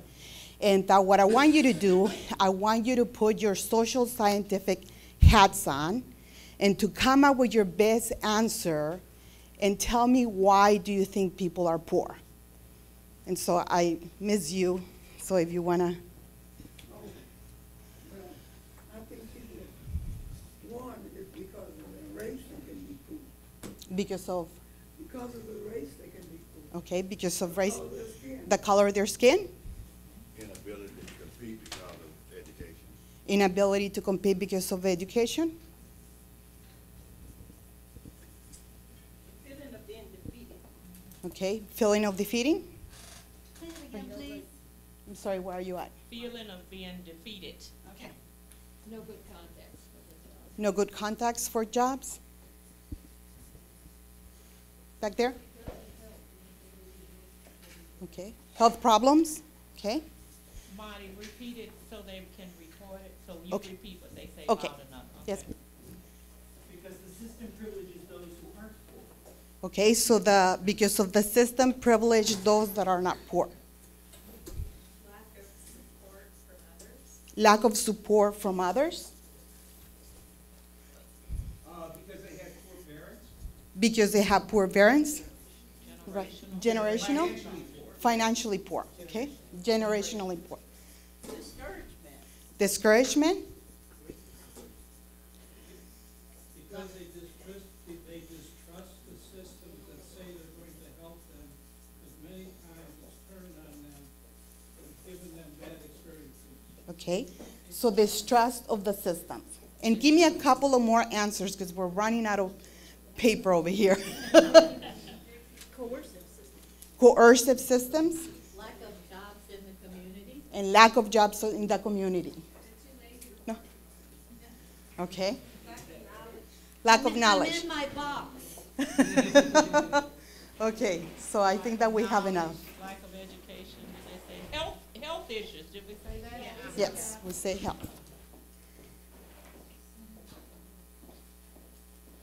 And so now I'm going to pass it to Maxine. Okay, Marty just told you to put on your social scientist hat, right? So I'm going to tell you to take them off. I want you to take your social scientist hat off, and imagine today is Friday. Heard that song Friday and you just got paid? So imagine it's Friday. Oh, I forgot we're in the, excuse me, Reverend. That's okay, thank you, Wally. Okay, so imagine it's Friday. What is the nearest grocery store in this area? Kroger? Who said Kroger? Okay, Kroger. So imagine it's Friday, and you just need to go to the store and pick up, I think I'm supposed to be staying in one place, don't I? Okay. Imagine it's Friday, and you need to stop by the store and just pick up a few items, Joan. You're just going to pick up a couple of things, Judy. 3, 4, 5 items, and you're going to go to Kroger. And so what basket are you going to pick up when you get to Kroger? The little one? You're going to pick up 4 or 5 items. You're going to pick up a hand basket. Okay, Angela, I see you. Angela said we're going to pick up a hand basket. And so we're going to go down the aisle because we know exactly where they are because we frequent Kroger. So we're going to go down the aisles, and we're going to pick up specifically those items that we need to get. So we're going to head down. We got our items, and we're going to head back up to the checkout, right? So we're headed to the checkout. So which lane are we going to go to? Less than 20. Okay, so I'm headed to the checkout with my hand basket, and I'm headed to that lane that says less than 20. And out of the corner of my eye, I see another lady. She has 2 baskets. She is pushing and pulling. Okay, Joan. What she's doing, Joan? Pushing and pulling. She's pushing and pulling. And her baskets are literally running over. They are full. She's got great food in there. What kind of food? Steaks. Okay, she got some steaks in there. So her basket, somebody said lobster. So her basket is actually running over. Also on her basket are some kids. She's got about 3 kids, and they're hanging on the side of the basket. There's one underneath the basket, riding underneath, looking up and having great fun. And so I see that she's headed to the same aisle I'm headed to. She's headed to that 20 items or less. And she gets there before I get there. Being the social worker that I am, I let her go. And so she's putting her food items on the conveyor belt. And as she's putting items on the conveyor belt, the kids are doing what? What are they doing? Putting candy in the basket. She's trying to take the candy out, but the kids are, and so she says, okay, you can have a few pieces of candy. So she gets all of her items on the conveyor belt. And as she gets ready to pay, you're standing there waiting patiently because you're the professional social worker, although it's Friday, or the religious person, the Lutheran, the Baptist, since we are in your facility here. And so she has all of her items on the conveyor belt. And there are people behind you. So this lady pulls out a what? Long Star. Mr. Rogers said a Long Star card. So pull out a Long Star card. But there are people behind you. Now, you wouldn't dare say, I know why she's poor. But the people behind you are saying, I know why she's poor. So what are some of the things that they are saying as to why this lady is poor? Too many children. Okay, too many children. Okay, what else? Too expensive food.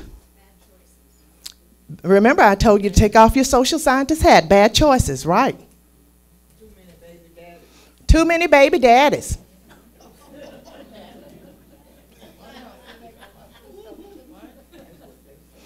What are, you wouldn't dare say these things.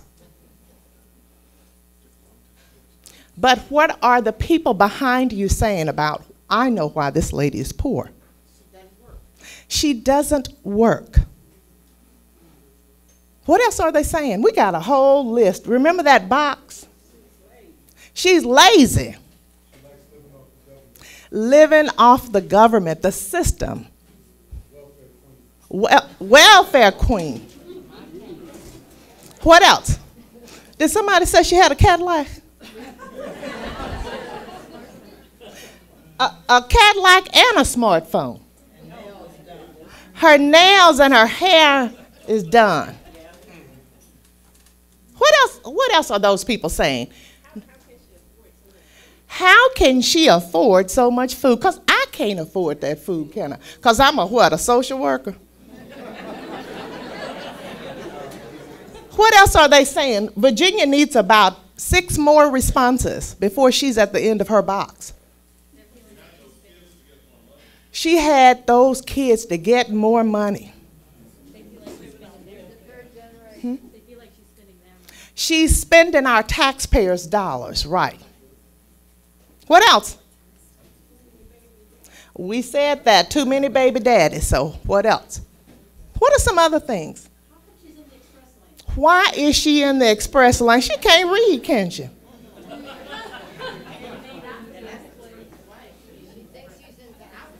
She's what, Mary Lou? She thinks she's entitled. She's entitled. She thinks she's entitled. Thank you, Joyce. Okay, we need.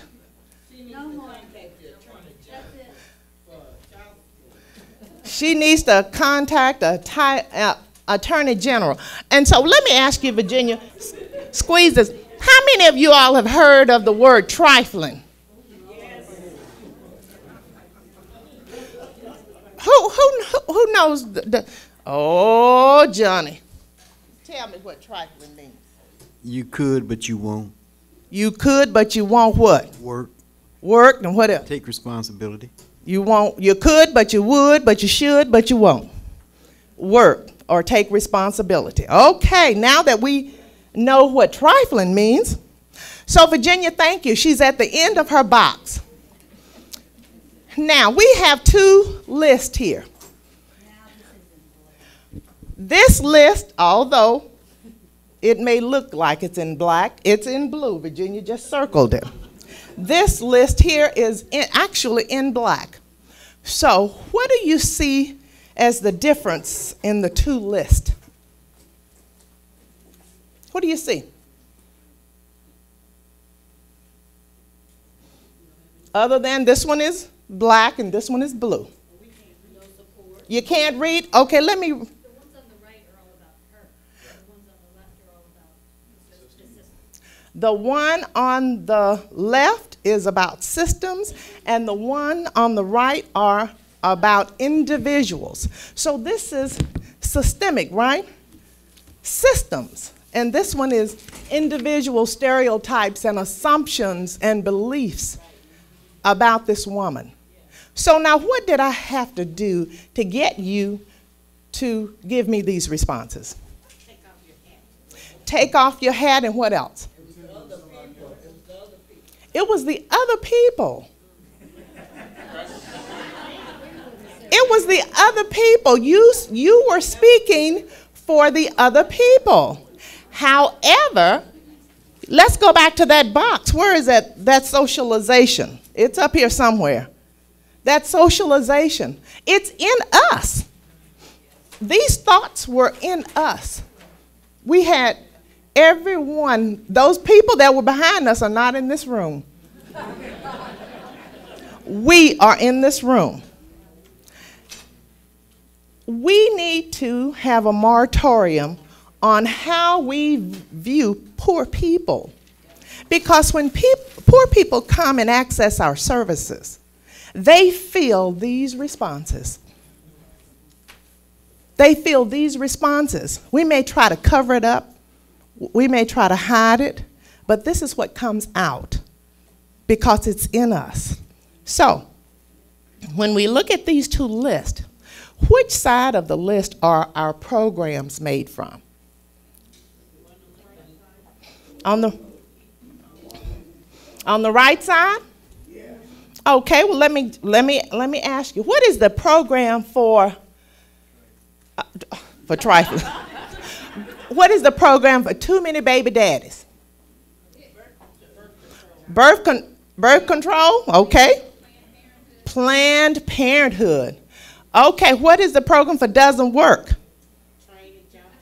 Job training, okay. What is the program for lazy? That's the same thing, job training. What is the program for too many kids? Okay, what is the program for,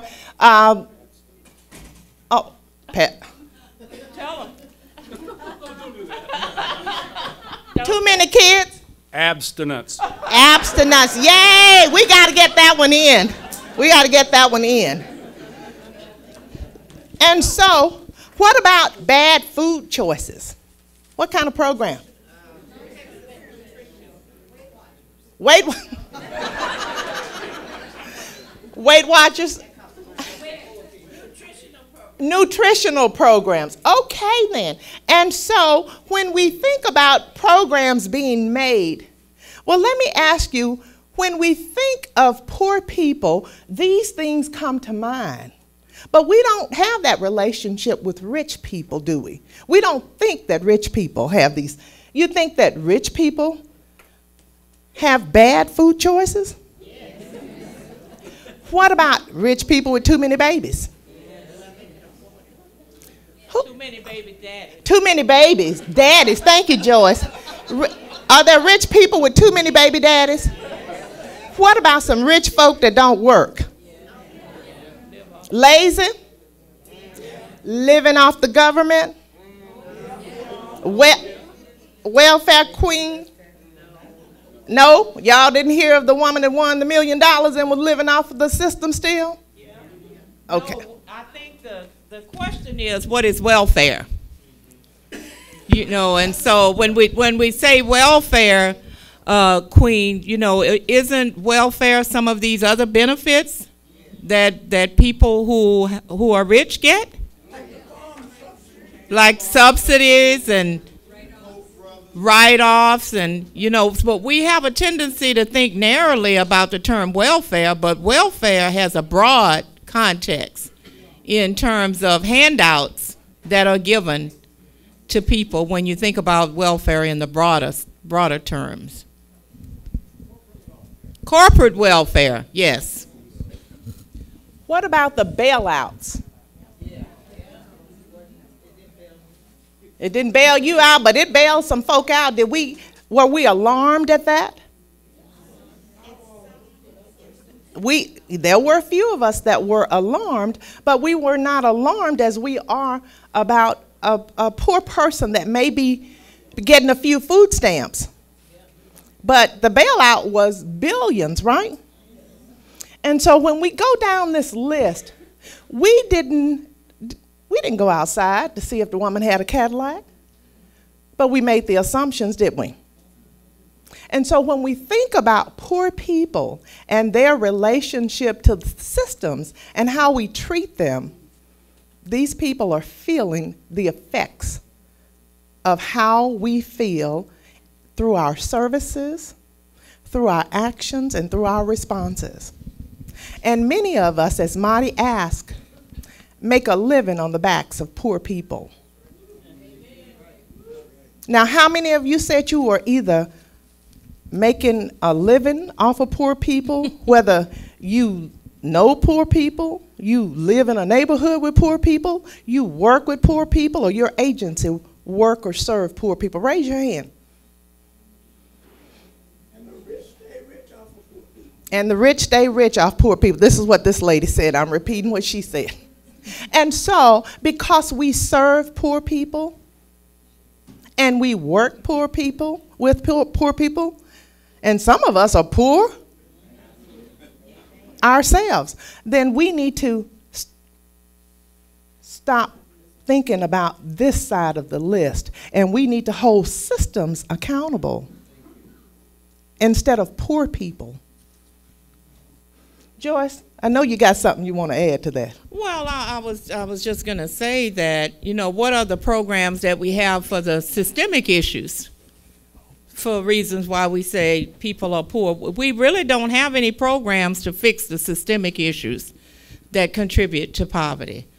And the difference here is that it's because we focus on what's wrong with the individual, as I said earlier. And so we continue to develop programs to fix individuals versus programs that could get to the cause of the cause, as I keep saying. Because what's the minimum wage? So this woman that we assume is lazy and doesn't work could actually have 2 or 3 jobs and still be eligible for food stamps. Right? We have some of the staff that work at our health and human services agencies that certify people for these benefits who are eligible themselves for food stamps. You know, when we think about this, can we connect it back to those disciplinary referrals and how that might contribute to what kind of job you end up with? Whether or not you're going to have to go into, you can connect it back to the discretion and the disparity in terms of who gets sent to prison for drugs, which impacts whether or not you can get a job at all when you get out. You know, so to be able to connect poor to things that are outside of the individual, not to say that there aren't some folks who are lazy and don't like to work and like living off the system and who don't try hard enough. But we have allowed ourselves to internalize the message that it's all about that. And we have not been willing to have some systemic accountability for these issues. And so where does that term welfare queen come from? Does anybody know? During the Reagan administration, what happened? A campaign ad, and who was it a picture of? An African-American female who was labeled as the welfare queen. But one other question about these things: who's the largest population of poor people in this country? And who's the largest number of people on welfare? But do we think white when we ask this question? Right? We don't think, because what is your vision of the woman in the grocery store? Just be honest. Was she not a person of color? People who look like me see a person of color, and people who look like you usually see a person of color in this scenario, even though we don't even say what race the person is. Because we have been so socialized to characterize people who fit these stereotypes as being lazy and shiftless and people of color. So if that's our attitude and our assumption, then how does that impact our response to people when they show up for help? Or when they show up in our, or when their children show up in our schools? If we think they're worthless and shiftless and they're the way they are because it's all about them, then that shapes low expectations and all kinds of other things that keep this in place.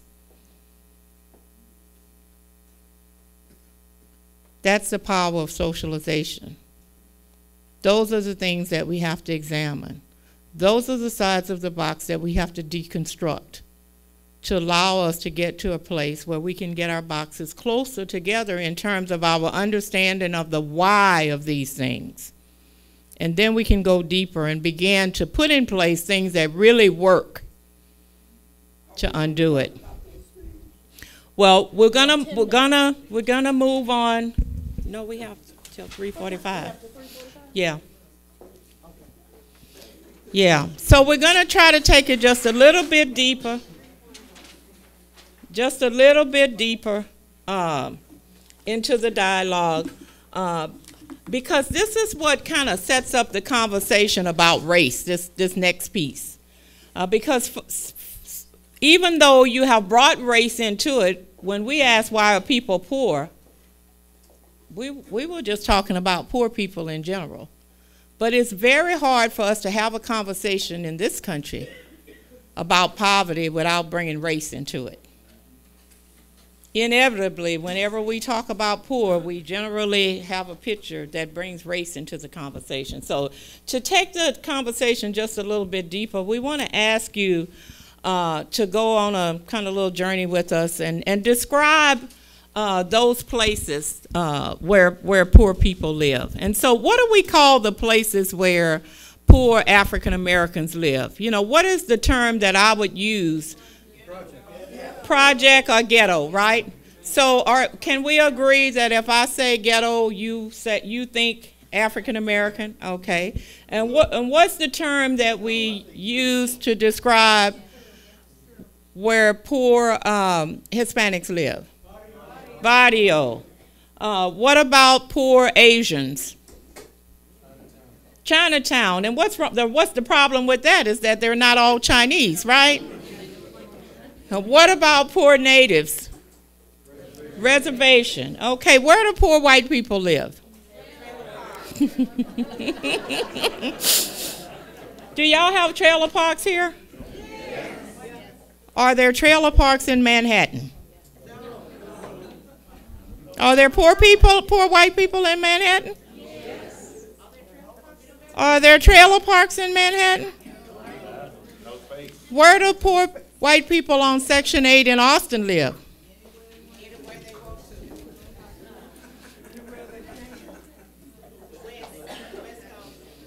Who's the largest population of poor people in this country? See how we've internalized those messages about trailer parks?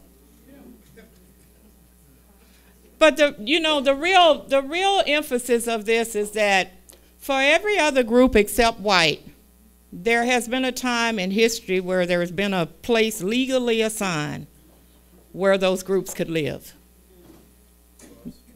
That has not ever existed for white people in this country. So if we think about it on a deeper level and look at it, and there's some history to our communities that we could probably examine too. So we learned in our work in Austin that in 1929 there was a law passed that said all blacks had to live east side of Austin. So how does passing that law back then still have an impact today? There's a historical context that we need to understand about that to help shape our understanding of what's happening today and of what we need to do to undo some of the things that have been put in place. Okay, so we don't have a lot of time, so we want to fast forward here. And, you know, when Maxine and I and Roxanne and Daphne were driving through town, and as we all have traveled through the various cities where we do work and training, we've never seen a sign on the freeway that says, "Ghetto next exit." Or "Turn right for the barrio." But there are some concrete, structural kinds of things that let you know when you've arrived in a poor community. Nobody has to tell you that you're there. You know when you're there. That's right. So what are some of the things that let you know you've arrived in a poor community? I heard railroad tracks. What else? MLK. And does it run throughout the whole city? And in some communities, Cesar Chavez and some of these other names of historical leaders, but those streets rarely. Only one city in the country does MLK go through the whole town. What else lets you know you're there? Bars on windows. Liquor stores. Payday loans. Check cashing places. What else?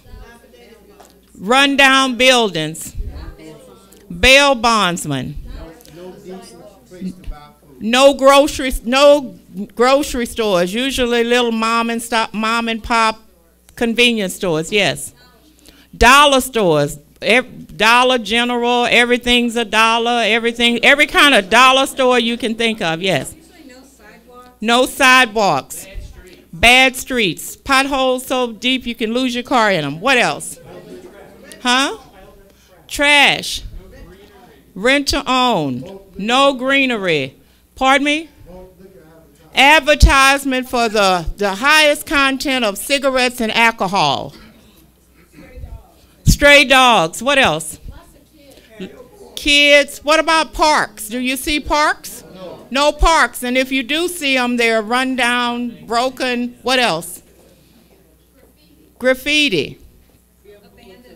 Abandoned houses, vacant lots. What? Murals. What else? What do the schools look like in those communities? Old, rundown schools. Sometimes they look like prisons. They have fences around them.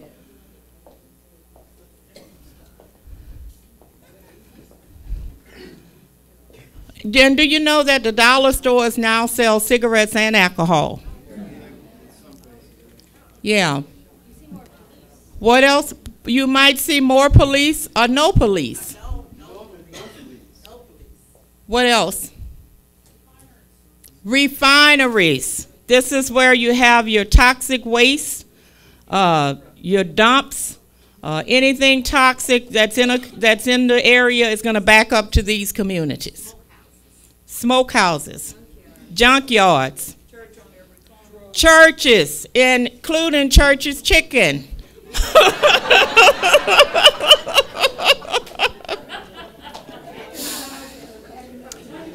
You'll also see your dialysis clinics, your blood plasma centers, your Planned Parenthood, your WIC clinics. You'll see those.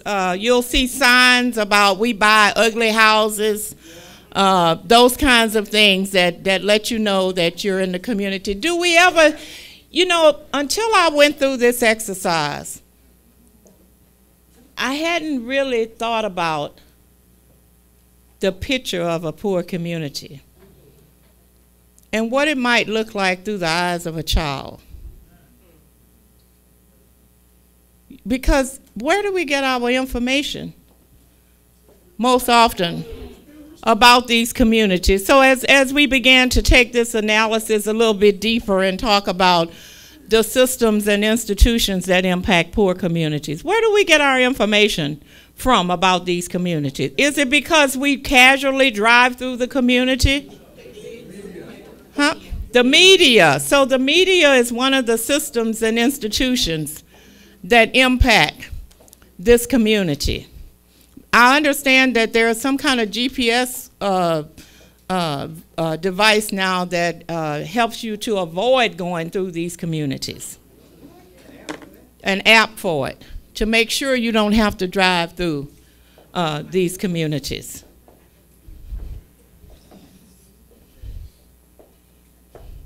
Facilitate the rest of that. She's tired. No, I'm not. I just want to utilize the skills I have up here. I want you to go quickly through and get the other institutions, and then we want to leave some time to break down one of them. We have, okay, so let's talk about other institutions that impact this community. Banks, church, utilities, education, hospitals, say it again, the police, libraries, say it again.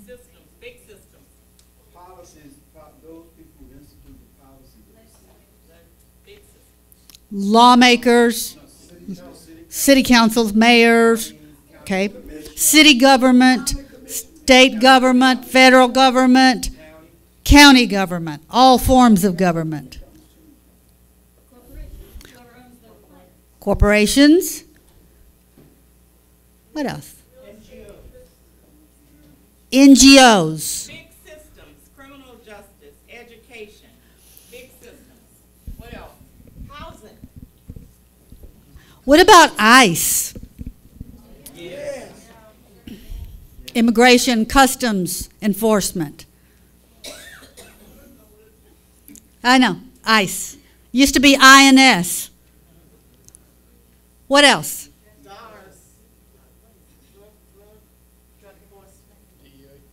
The DEA. Gang Task Force. The education system, higher education. Come on. Military, good. Healthcare, religious. Yes, sir. Yes. Drug enforcement. Pharmaceuticals. CVS and Walgreens. Yeah. Insurance. Say it. Retail. Yes, ma'am. FHA, mortgage. Wanda? I said lack of retail. Or lack of retail. Public transportation or lack thereof, right? Banking and financing. We have that. Real estate. Real estate.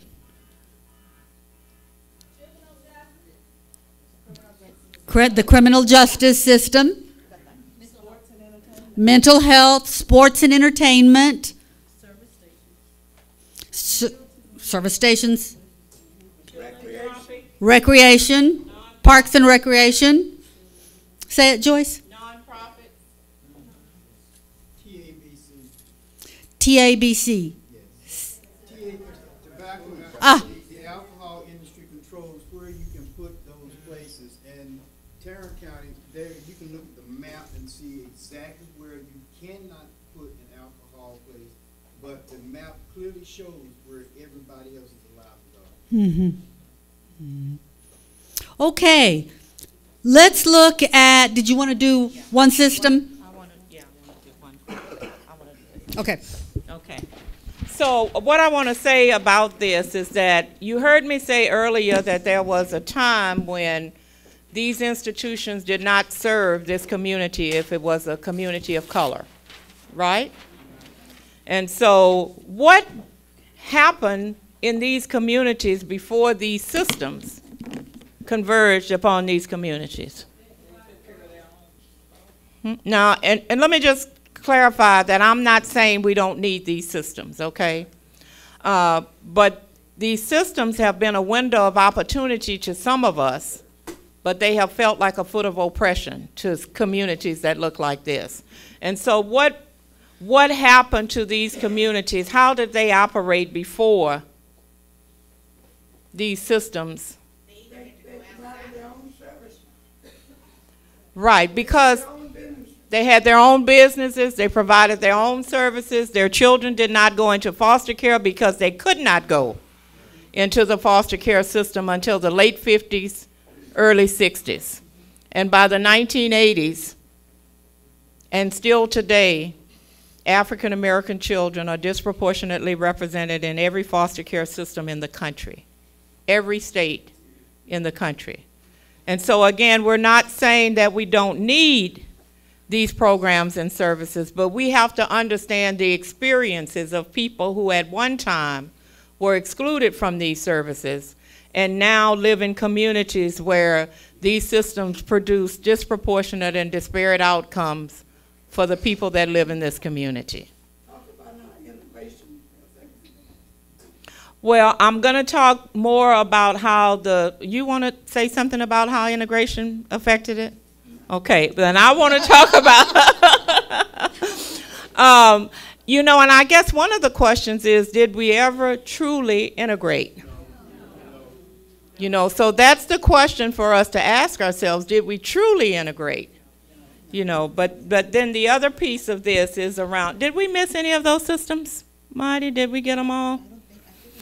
You know, we mentioned insurance. Do you know that it costs more for insurance for people who live in this community as opposed to people that live outside of this community. That it costs more to get fresh fruits and vegetables in those little stores that sell them inside of this community than it does if you can live outside of the community. That the schools that are in this community are often your low rate, unacceptable, and low performing schools. So let's take just a minute to examine one of these systems and how that system excludes, underserves, oppresses, and exploits people that live in that community. So let's take a look at the education system. And here's where we put the moratorium on talking about individuals. And we really go deep and look at it from the systemic response.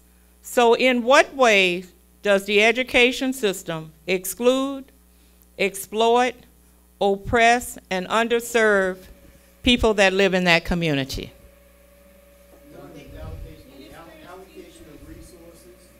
Allocation of resources.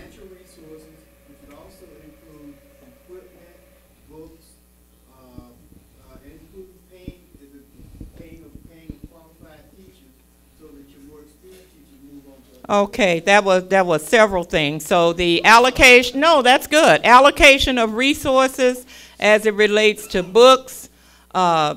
Teachers that go into this community are usually your newest teachers, your least experienced, and they often come from outside of the community. So if you ask them why are people poor, and they give you this side of the list like we did in this room, then how does that shape what they think about the kids that come from a poor community that go to school here? Not putting it on individual teachers, but if we have been socialized to believe that these kids aren't as smart, aren't as capable, their parents don't value education in the same way, and that the surroundings that they're in are their own making, then what are the expectations that we're going to have? They teach them into the box. They keep them in the box because then we send the message that the children internalize. And so if you ask them why they're in the condition that they're in, and you ask poor families, they give you the same answers from that other side of the list that we gave. What else about the education system? If the funding is based on property taxes and the people there can't, own their home. Right, so property taxes weigh heavily in terms of the resources that schools have and their ability to have some of the extra things. If you live in a community where businesses are located, generally the business will partner with the community and with the school to give added resources. I've seen some communities where the business will build a whole tech lab in a school because that's part of their community. And so they get those added resources and benefits for enrichment activities and field trips that don't happen in this community. What else about it? Yes? I think the system has allowed kids to pass that should not have passed. In other words, they graduate from school, they can't read, write, or do. So social promotion that may not necessarily be attributable to the individual child. What else about the system? Quickly, some more, yes. They try to implement changes in systems that don't take into account the realities of the parents and the children, like parent involvement programs that aren't going to work for the parents, so that then they continue to say, well, see, they won't. Parent involvement programs that may occur at a time when parents are trying to work 2 jobs to make ends meet. So what is the role of the system in terms of making it convenient times for parents to be able to come in? And then when parents don't come, we say they don't care. Yes.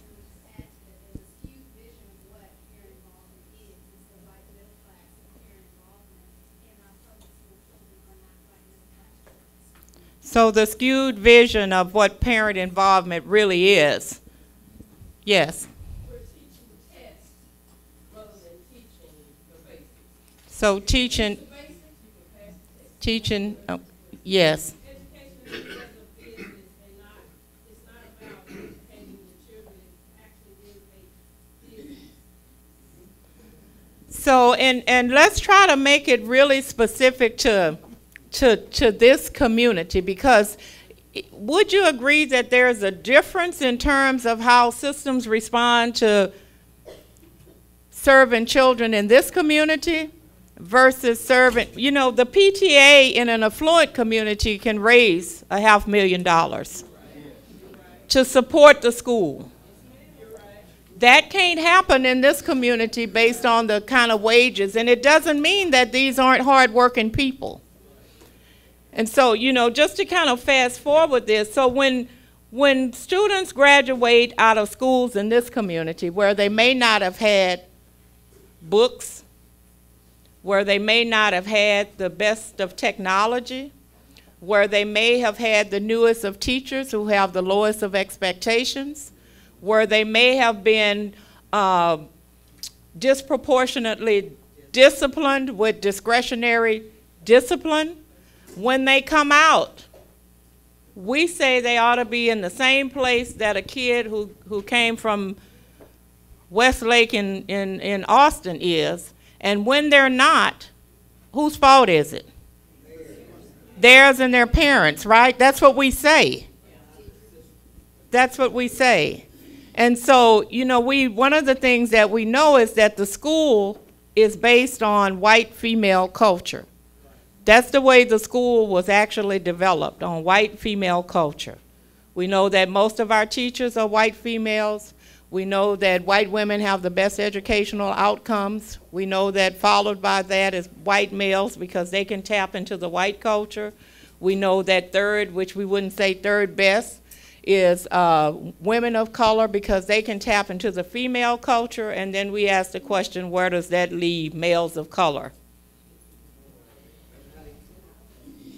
And how does that impact the outcomes that exist for males of color that we see every day all across this country?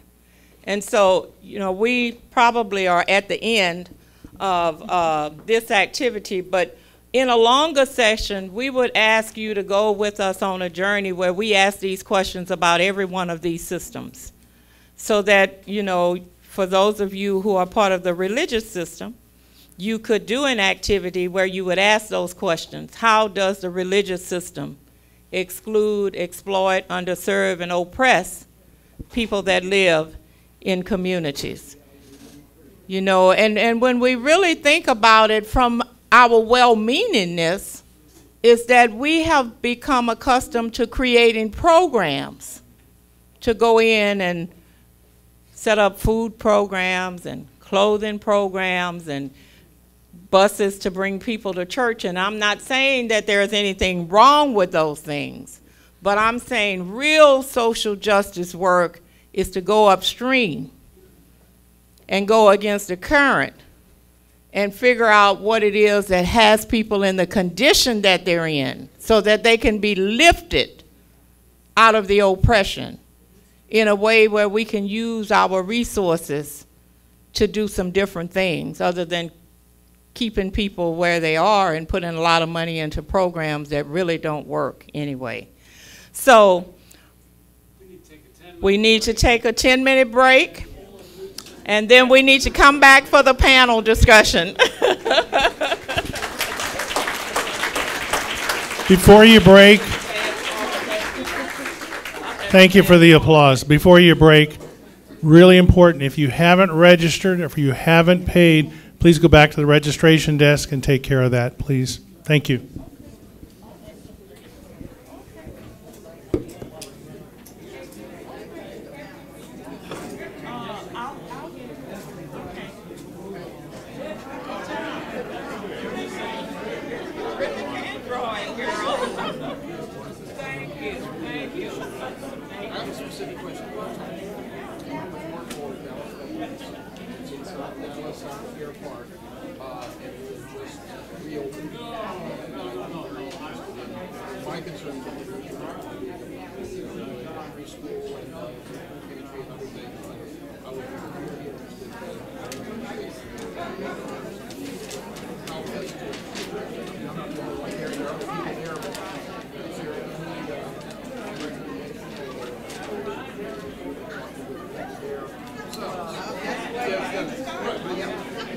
What's the, kind of having those conversations on what is, how will you perceive, how is this trying? Yes. Now, I believe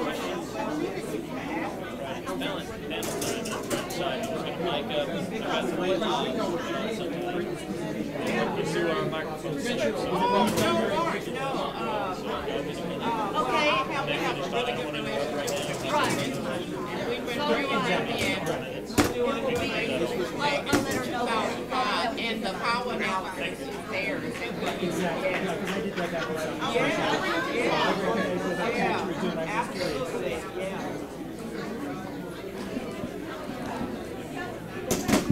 Oh, thank you for putting those back. Oh, not a problem. Here, I'll grab that, and we won't have to worry about it.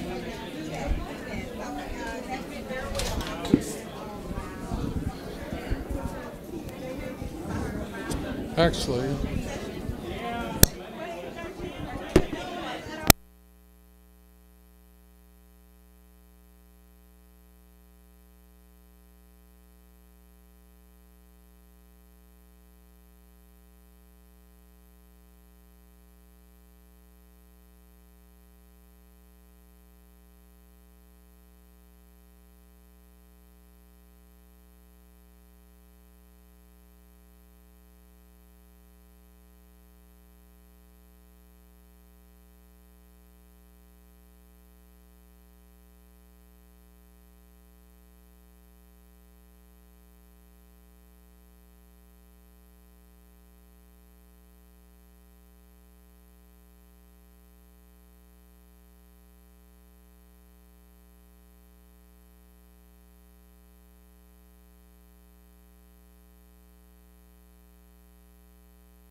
restroom, but I want to talk to you. Okay.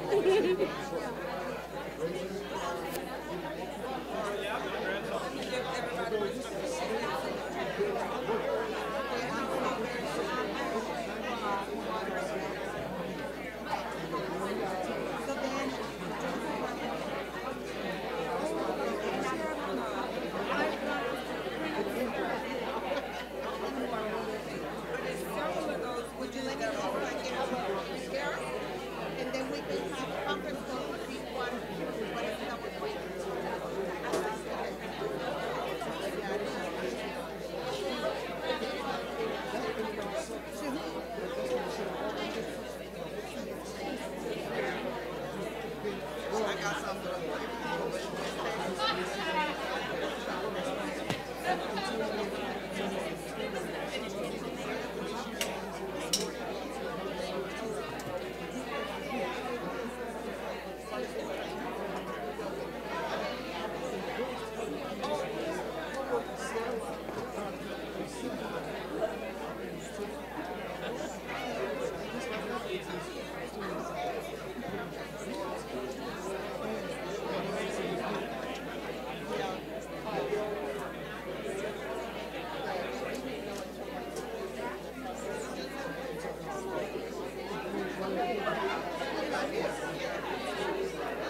There we go. A better holder for it now. Okay.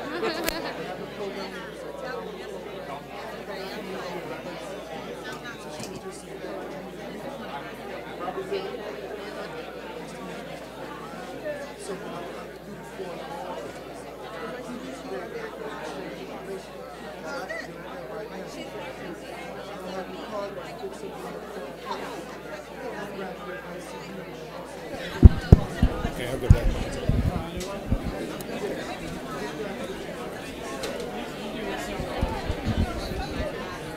I suggest that you invite our panelists up to get their mics ready. Okay. Could we have the panelists come forward to sit at the table and get their microphones ready? We'll get Joyce back. We are. You make this announcement in a minute. For questions, we have one microphone in the back that they can walk up to, and then we'll have somebody roving around with the second. Yeah, and Johnny was going to do that. Hi, Susanne. Johnny was going to do that.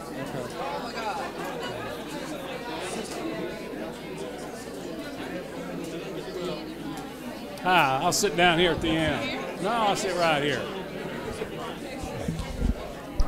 They go right there. You're There should be another seat. There's one at this end right down here, sir. Oh, shit, thank you. Mic check, mic check. Yeah, I do want that. You ready to go? When y'all are ready. How are you, sir? You're ready. Nelson, how are you doing? I'm good. Okay. Mike Griffiths, hi, bud. Yeah, I heard you on the phone the other day. Getting ready for this thing. Okay, yes, sir. I'm Cheryl Shannon. How's that doing for you? You got it? And then are you going to facilitate the Can you hear me? Still trying to hear? Yes, sir. Yes, sir. Okay. So, there you go. That's at 5 o'clock. Right. You might actually, can you, it's not up high enough? Well, no, it's up high enough. Can you actually be like a base action subject? It's pointing, the mic's pointing over here. How about that? Will that work right there? I hear myself. Okay. I don't want to hear myself, but I do. If you want, Yeah, because.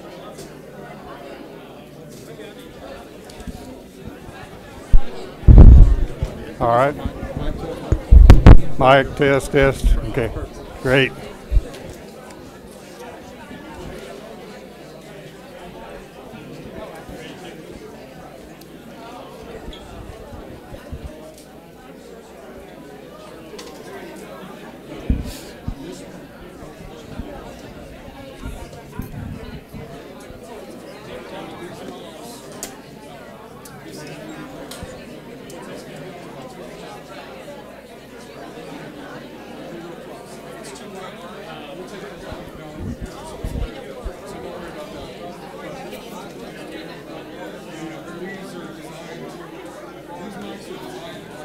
positions and stuff. Drums and lights. This is a marathon.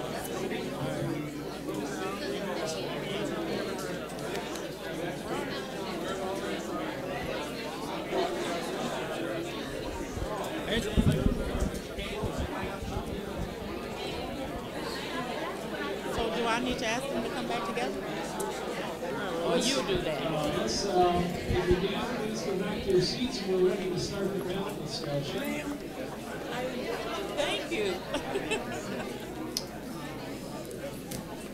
I'm the one that's going to take the Well, make sure you don't forget those pictures. I will. Okay.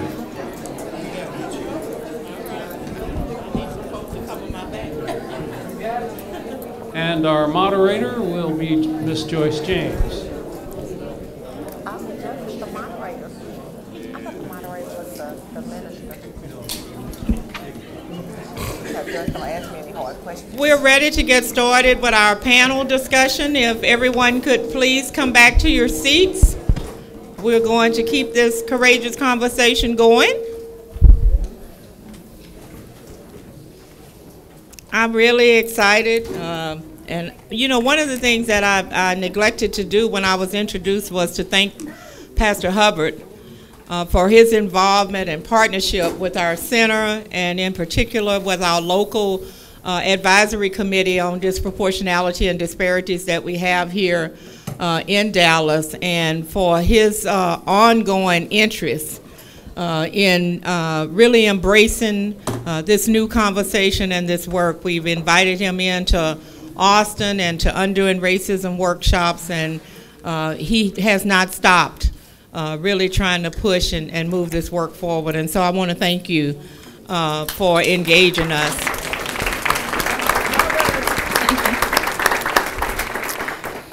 I'd like to open this dialogue by having the panel members first of all just briefly introduce themselves, and then I will be posing a question that they will each have an opportunity to respond to. They represent various systems that serve vulnerable populations, and I want to thank each of them for accepting our invitation to be here today. And so we'll start and ask Angela to introduce herself, and then we'll come back with the question. Good afternoon. Good afternoon. My name is Angela Ward. I work in the Austin Independent School District. My role there is to assist our educators to become more culturally proficient, more culturally competent in their work with our students. I've been an educator for 16 years, and this is a very engaging and very rewarding position that I now hold for the district. Thank you, Angela.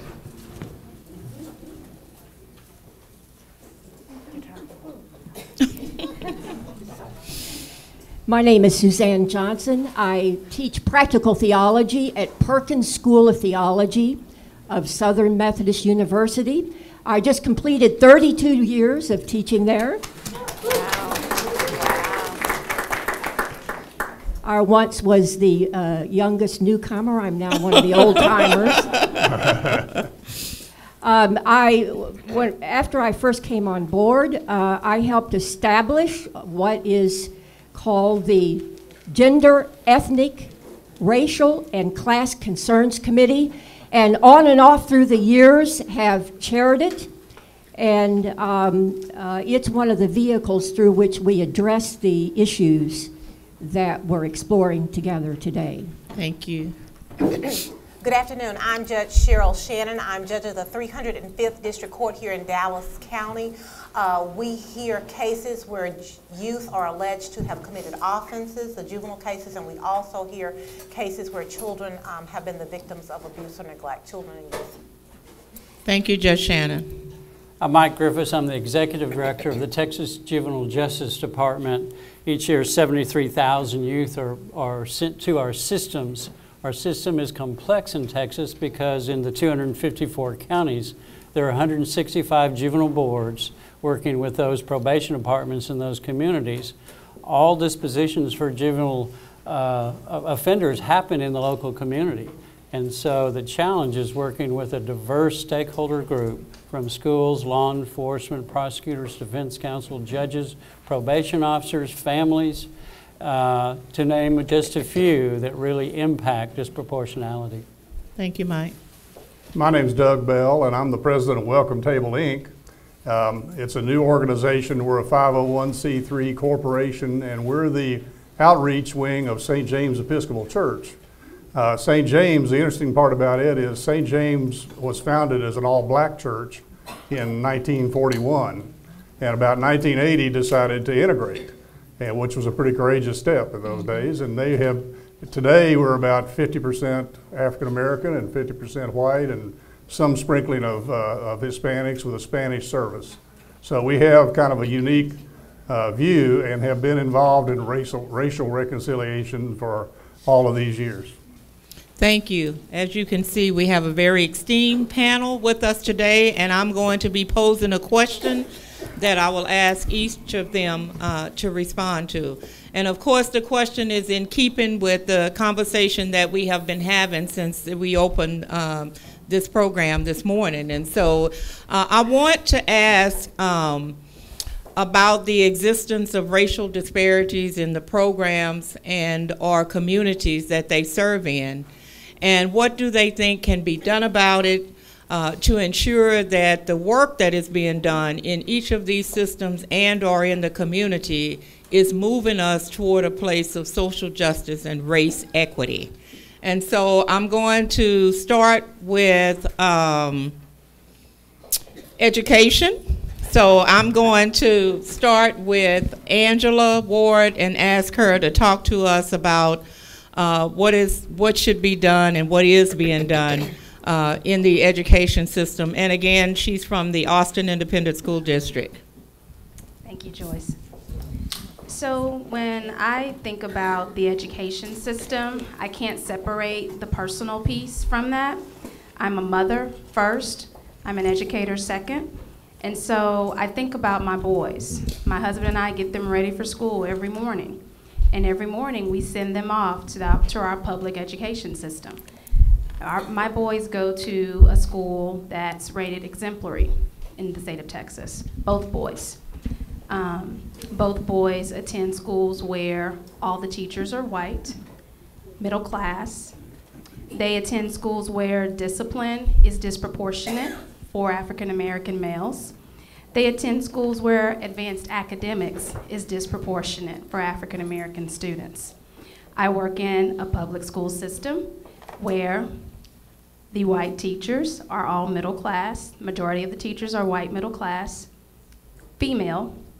And again, discipline is disproportionate in the school system in which I work for African American males and Latino males. But I can't help, I'm African American, I'm raising African American children, so that's what I hold dear to me. Also, in the Austin Independent School District, we're an acceptable district, and we have schools that are exemplary, we have schools that are recognized, we have schools that are acceptable, unacceptable, etc. And we still see, of course, the disparities in discipline, advanced academics for children of color. And so I ask those questions when I'm in meetings and planning sessions with administrators and teachers and counselors and you name it. I interact with everyone because I work in our professional learning, professional development department. And so I often ask the question, how can we assist our children? How can we assist our teachers to pay closer attention to the fact that even in our advanced academics, we're not identifying children of color. So that's saying that those children, my children, are not capable of advanced academics. And so in those systems, the system that my boys attend, the system that I work in, I see harsher penalties for children of color where discipline is concerned. Just last month with my first grade son, another African American black boy in his class had an incident where a little white girl told him, black kids can't come to my birthday party. And this same little black boy who this was told to, she didn't get in trouble. There was just a conversation with that child. With this same little boy, another incident occurred where he called somebody fat, and that ensued a fight. So he went to the office. But again, it was still words. There was no conversation with that child. There was a conversation with the little white girl who said, "You can't come to my party because you're black." Those were her exact words. And so that's a discipline disparity that I've experienced just in the last month with my own child. And so I know it happens because I taught in the schools, and I was that teacher who would not send children to the office, and I got in trouble because I wouldn't, and I would take the abuse and not send them to the office, because it's important to me that I have the opportunity to do what I need to do for those children. And if I sent them to the office, they're sitting there and they're not learning anything. And so what was important to me, and what is still important to me, is that we're giving the children the opportunity to learn. And so the thing that I strive to do in my work is to help our staff find ways to have job-embedded professional learning opportunities that give them the opportunity to critically self-reflect. And so Joyce talked about cultural competence, and that's something that they use in their system. We use it also. I use the Cultural Proficiency framework that really helps adults take an inside-out look at themselves. I ask them the questions: who are you? What are your values? What are your beliefs? What are your biases? And who are the children? Who are they? What are their values? What are their beliefs? What are their biases? And how does that impact the decisions that you make every day for them? Do you even factor that in when you've made a decision to send this little boy to the office because he called someone fat? Do you factor in my oldest son? They took a picture of him for Mother's Day. And all the children, all the little white children, took a picture under a big, beautiful oak tree. Well, my African-American son, who looks just like his daddy, dark skinned, I couldn't see my child. His white teacher never thought about the picture that she's sending home for Mother's Day. So I got that picture on Mother's Day, and all I saw, and I just happened to notice my child's teeth. So taking a moment to just look at that picture would have made a completely different impact on me as that mother receiving that gift from my child. And so I had to choke back those tears and cry once he left the room.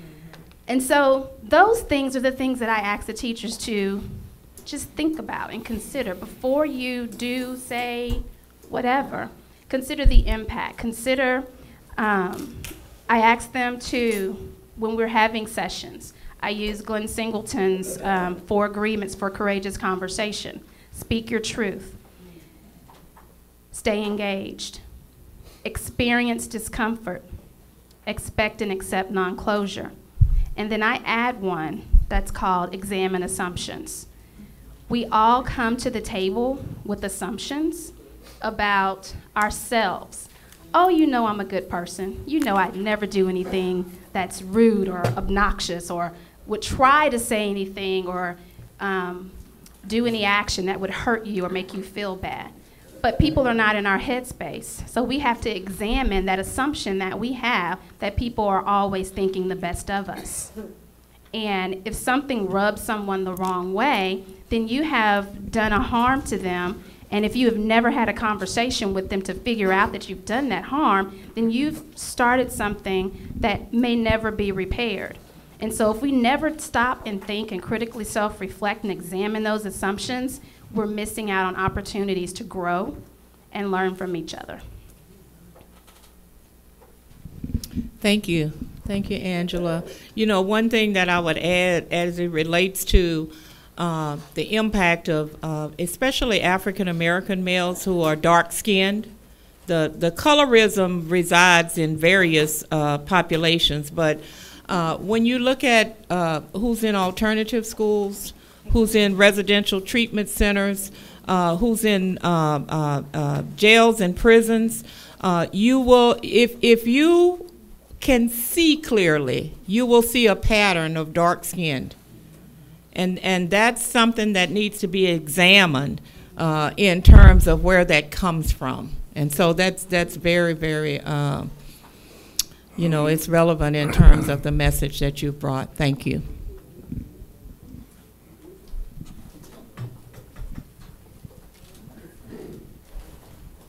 from time to time at Perkins School of Theology, our Gender, Ethnic, Race, and Class Concerns Committee has open forums and town hall meetings.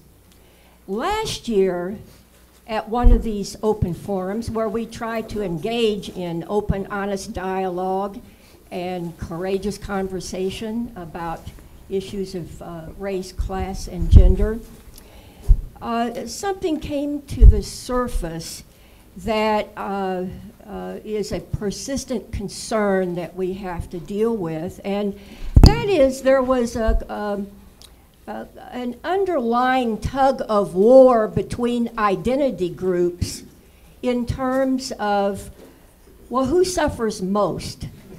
Whose issues are put front and center, and whose issues are put on the back burner? And I think one of the most helpful things that I can do as a scholar is to help us move past these false debates about who is suffering most, and help students craft a framework that integrates concerns so that we don't have blind spots to suffering, but we don't get into these competitions as to who's suffering most. I have a framework for a rudimentary framework for justice that I recommend to students that integrates 3 R's for those of you who like alliteration. It has three dimensions. First, recognition and respect for people from diverse races, religions, classes, nationalities, and so on. Redistribution, making sure that the least, last, and locked out of society have equitable access to resources they need to flourish. Representation, having collective voice, power, and say-so in the public square and in systems and institutions that daily affect oneself and one's family. The systems that we named and talked about: health care, criminal justice, juvenile justice, school systems, and so forth. And we need to be teaching people how to gain collective voice. But I think if we keep these integrated, recognition and respect, redistribution, representation, that we're dealing comprehensively with issues of race, class, and gender. There's another concept that I find helpful to impart to students. Black feminist scholars today point out that while race is an analytically distinct system of oppression, it intersects with gender, with class, with immigrant status. And that produces then a matrix of domination and subordination and differential relations of power and privilege. The concept is called intersectionality, and I find it very helpful. It doesn't deny that specific groups experience oppression more harshly than others, because they do, as we've amply demonstrated today. It does assert that in any given setting, race, class, and gender are interacting simultaneously to produce a pyramid-like structure of power and privilege that affects the health, well-being, and life chances of different identity groups in different ways, most adversely people of color. And so we at Perkins School of Theology try to give integrated attention to issues of race, class, and gender, and show how they are irreducibly interrelated in our systems of oppression. Maybe we'll come have another round. I did want to talk about my point about teaching people how to gain collective voice in the public square. But maybe we should save that. Yes, and we should have an opportunity after we've gone through and allowed each panelist to briefly speak. There may be an opportunity to come back, and you all may even have some comments that you have for each other where we can engage in that dialogue. So, Judge Shannon? Thank you. I started out by letting you know the type of court that I preside over. So what can I tell you with respect to disproportionality? In Dallas County, African American children represent about somewhere between 11 and 13% of the child population. In our juvenile justice system, they make up about 50% of the population that we see in court. Something's wrong with that picture. In our child welfare system, and I'm sure that Joyce and Maxine have talked about this, same child population represents close to 50% of the children that are waiting for adoption. So something's wrong. So what does that tell you? That tells you, and some of the things that we've been doing is that we have to critically examine every part of our system. And I'll talk specifically about juvenile justice and about our system with respect to child protection. So for us, as a Juvenile Justice Department for Dallas, we have to certainly have the conversation that we're having now and across the state and in this county. It means that we have to examine every entity that feeds referrals into our juvenile justice system. That means the schools, and you just heard about how there can be such a disparity in treatment in schools with respect to youth for not necessarily things that are considered, offenses, but it may be behavioral conduct. So we have to examine every system that feeds to us. So that is schools, that are all the local police departments. It may be DART. It has to do with situations where anytime a child's going to come into contact with any type of law enforcement, it has to do with what happens with the child when they reach the juvenile justice door at our Henry Wade facility. How do we handle them? We have to continue to examine, every point of, the manner in which we receive our referrals and the persons and entities that make those referrals, and critically examine why and what we're doing. With respect to our child protection system, certainly we have to continue to examine every facet of that system. We can't control how referrals come in, who makes those referrals because they believe that a child has been abused or neglected, but I can tell you that we have to continue to educate people, whether that's doctors, whether that's teachers, wherever referrals, the places that they come from, so that they can understand perhaps sometimes there are cultural differences that don't necessarily rise to a level of being abuse or neglect. I'll give you an example. Recently, and this just made I almost wanted to jump out of my seat if I was sitting down. It didn't involve my court. It's something that I heard about. But there was a family where a child had been placed, and the department, CPS, Department of Family and Protective Services, had to go back in and look at this relative placement because there was an allegation that the relative had left the oven door open and she was kind of heating the house with the oven door. So they were prepared to take this child out of that home. And I thought, don't all black people, open the oven to warm the house? Okay, but I know that. And apparently other people don't know that.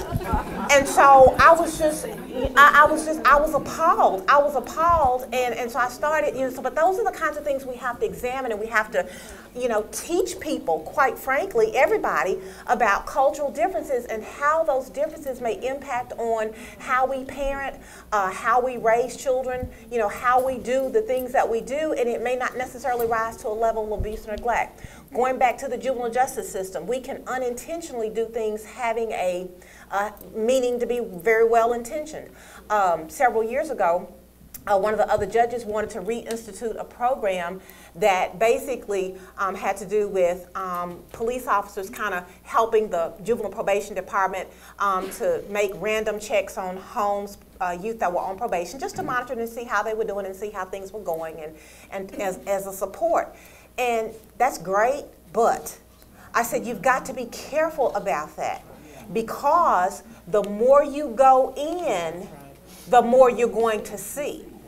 And so you have got to make sure that if we're going to do this, that people are trained for what they see to understand how to evaluate that and not to further perpetuate these cultural differences and have these children locked up and on Lone Star. So these are the kinds of things that I think, certainly that we battle in terms of, systemic issues, in terms of personal issues, in terms of issues from entities and agencies, and we have to constantly be at the forefront to train, to educate, to examine.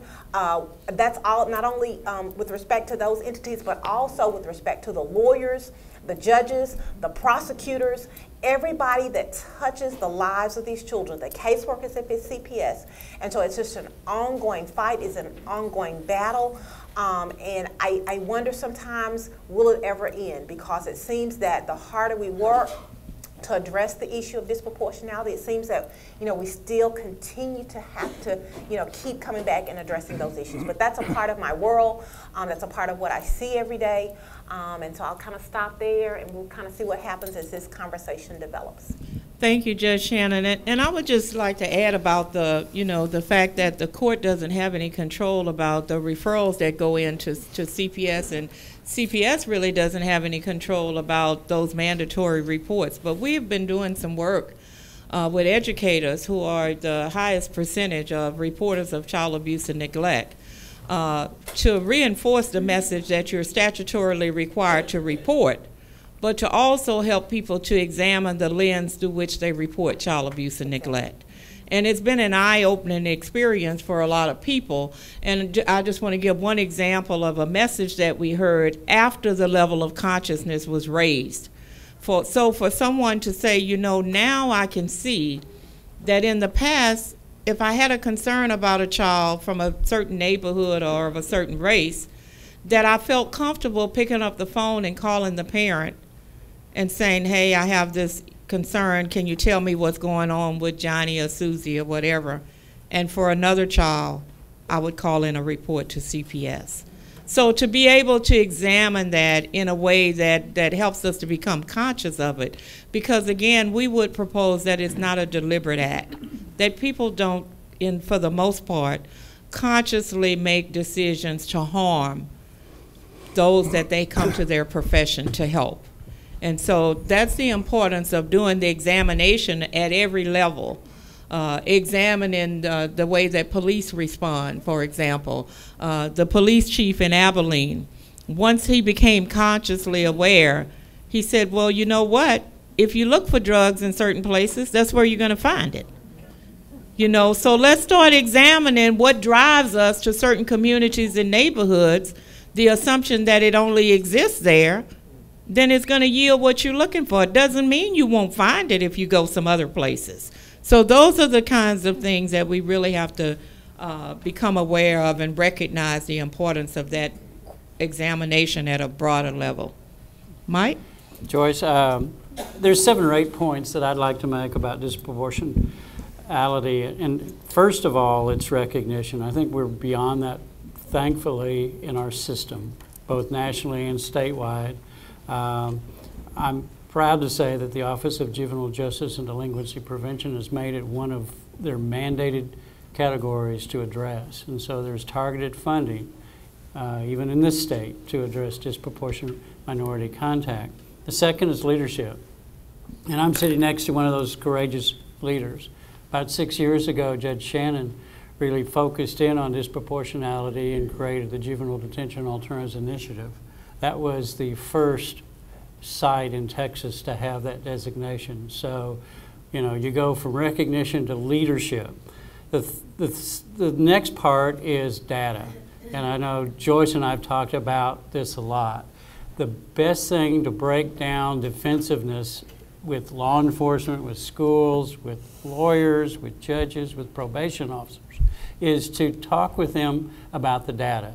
The data that shows that all these 8 to 10 decision points, from contact to referral to counsel and release to deferred adjudication to probation to commitment to certification, all have data points that we can measure, and we can go and talk to policymakers about, do you know this is occurring?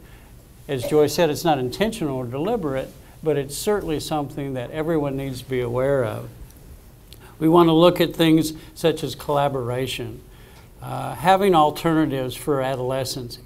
Most of us who have raised children know that at some point in time they're always going to get into trouble, regardless of ethnicity or race. And so having alternatives, having collaboration that are culturally relevant to that child's needs is extremely important.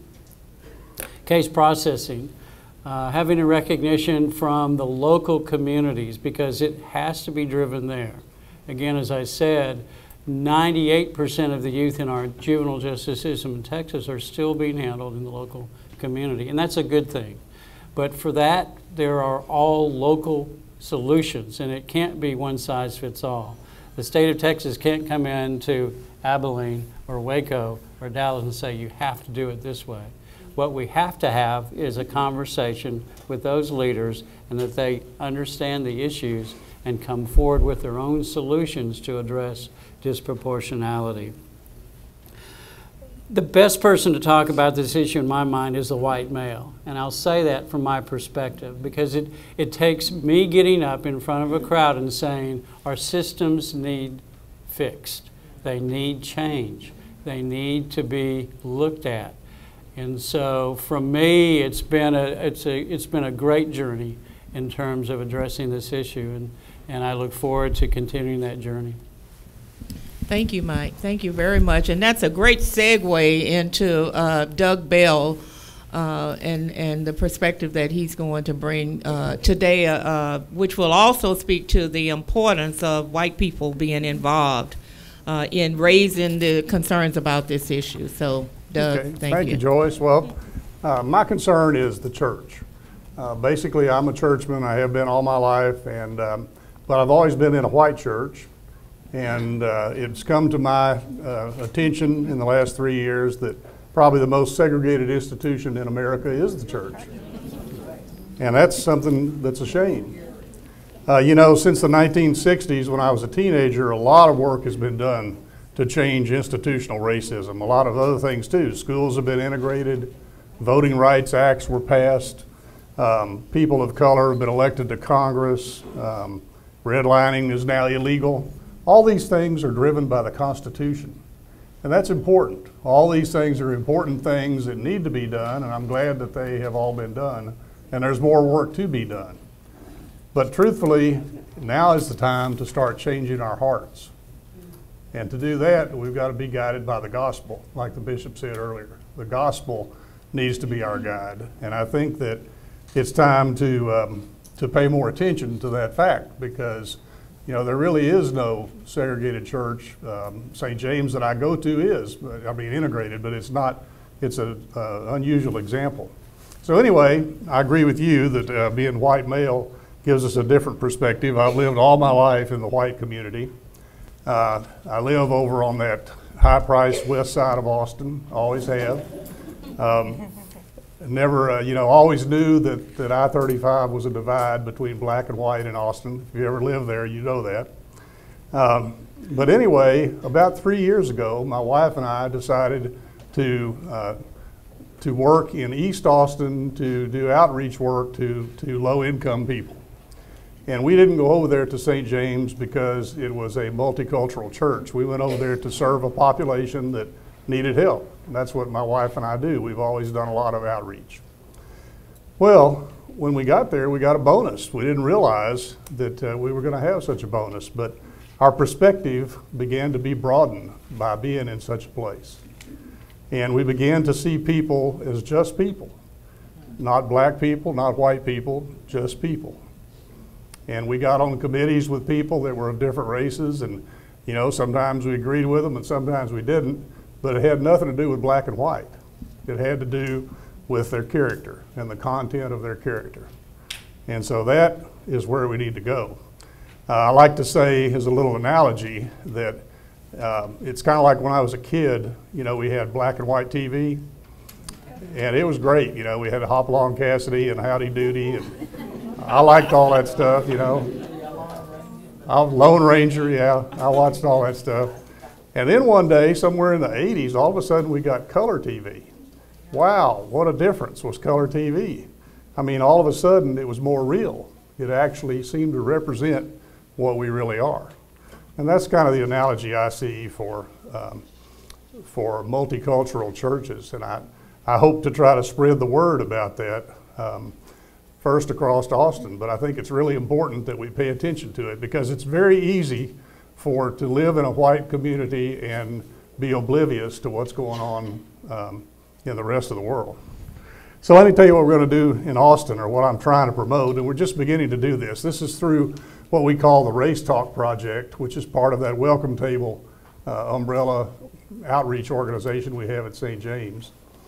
And we're trying to take courageous conversations, things like that, to the other side of I-35. Now, I-35 is very symbolic in Austin, because in 1928, the City Council did pass an ordinance that said if you build a house on the west side of what was then called East Avenue, and you're a Negro, then we won't give you electricity or water.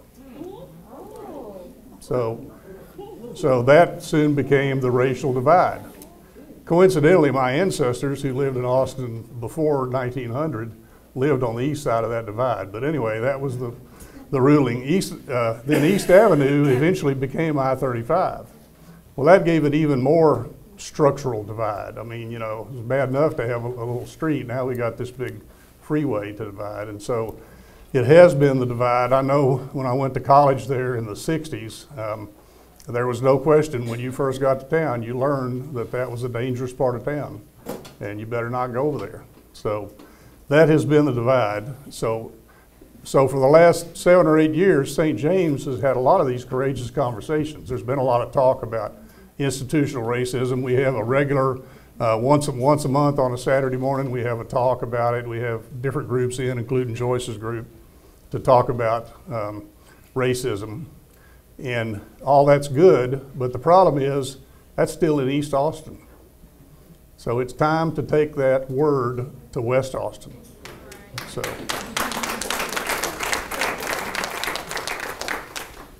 So that's what we're going to try to do. We started last month. We had our first session of Courageous Conversations at St. David's Episcopal Church, where we used to go to church. Great church. We love everybody there. But anyway, it's basically 99% white from suburbs all over the west side of Austin. And we had a great response. We had a good turnout. We had a lot of people who came to hear what we were talking about. We also, there's a group that's heavily represented in our church called the Union of Black Episcopalians, and they are also helping with this work. I'm a member of the Union of Black Episcopalians, by the way.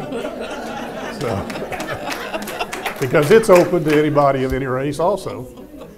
And they've had some classes called Race, the Power of an Illusion, which I believe is a PBS series of 4 videos. And they did that first at our church, and then they were invited by a Methodist church to come over to the west side of Austin, deep in the western suburbs, and I thought that was outstanding. So we're hoping to promote that kind of integration of our churches as best we can. And I certainly don't know all the answers. I don't know how we're going to do it, but I know it's important. I've had discussions with people that go to all black churches too, and they tell me that actually they kind of like going to an all black church because, you know, they have to deal with this black-white community all during the week, and they like to have a place to have a break on Sunday. You know? And I understand that. So it's going to take some courage from those folks too to join with the white folks and get together. So that's where I would like to see us work, is let's work towards integrating the institution that's not going to be integrated by the Constitution, but by the gospel. That's great. That's great. Thank you. I'd like to maybe just then ask Pastor Hubbard to talk from his experience around this, but I'd like to just really emphasize the importance of not always having this conversation with people who are like-minded. that the challenge and the risk and the willingness to take this conversation to people who may not necessarily agree is when we know we're doing the real work, when we're willing to engage with our brothers and sisters who have a difference of opinion about what's going on, and to be willing to start that dialogue and try to bring them in to the conversation. And the fact that it's going to take all of us. Historically, this work has been relegated to people of color. It's like it's your problem. We're going to create a diversity office or whatever, and you go run it. You know, and then even when we have celebrations, for example, for Black History Month and other programs, the people that usually show up look like us. And so that further, sends the message that it's about you all, but it's really about all of us, you know, and more work and examination of this issue helps us to understand how racism hurts all of us. So with that, I'd like to turn it over to Pastor Hubbard. You know, I serve mostly a white congregation, but we're not homogeneous in our thinking. And so when we talk, if I want to talk about race, I can get a pretty spirited discussion going pretty quickly. And I really believe that it is my responsibility to talk about racism. But the people coming in the pews, you know, I look across the pews and I have two people who are in stage 4 cancer and have someone who's going through a divorce, and you know, all of those things. They want to hear a word of comfort. They want to hear the gospel of encouragement. And I certainly want to give that to them. But I also want to lift up reality, the reality that we live in together, which means that as white people, we are advantaged. And if we are advantaged, then someone out there is disadvantaged. Now that's the deal. And so I try to do that in a way that's hearable. I really, really do. That doesn't always work. The reality of what Michele Alexander will speak about tonight comes through to me very, very clearly as I look at our own sexton. That's a fancy word for janitor. And what he does, he's a convict out of prison. He cannot find gainful employment. I can't make contact with him now because I think they've canceled his phone. He at times will sleep in our parlor because he really can't generate enough money to get an apartment. And I've been out looking for apartments with a person who comes to my church, and boy, that's an eye-opener. If you haven't done that, you know, you got to be able to show you're getting 3 times the amount of money that you got to pay. You got that part, and then you got to fill out that thing about your background check. And here's the thing that one of the apartment managers told me. He said, okay, so this guy has a felony. How long is it going to take before he'll be accepted into your apartment? Well, it depends on what it is, 3 or 4 years. But for some offenses, never. Wow. Where is redemption in our culture? The gospel is about redemption. It's about healing. It's about bringing people, you know, Jesus sends the lepers off healed so that they can be brought back into community. We have to find a way to bring people back into community. That is the essence of tzedakah, which is a relationship term, the Hebrew word for justice. We have to find a way. We need to lift our vision. We first need to be able to see what's going on right before our very eyes. But then we need to look at old Europe. You remember that someone said something kind of sarcastic about old Europe about 10 years ago? Old Europe has a criminal justice system that is oriented toward restorative justice. We are much more oriented toward retribution and toward harsh punishment. So a guy named Whitman, I think it's Whitman, James Q. Whitman, you know, he wrote a book, Harsh Justice. Some of you may have read it, and he tries to explain why that is here in America. And I don't want to go into that, but he really lifts up the systems in Europe as illustrations of an attempt to respect human dignity, the dignity of all human beings, so that in a German jail, the people who do the guarding may refer to an inmate as Herr, Sir, and they may allow them to dress, you know, instead of orange, it's their own clothing. We have a lot to learn if we open our eyes, and I believe as a parish pastor, it's my responsibility as much as possible both to preach the gospel and to lift a new vision.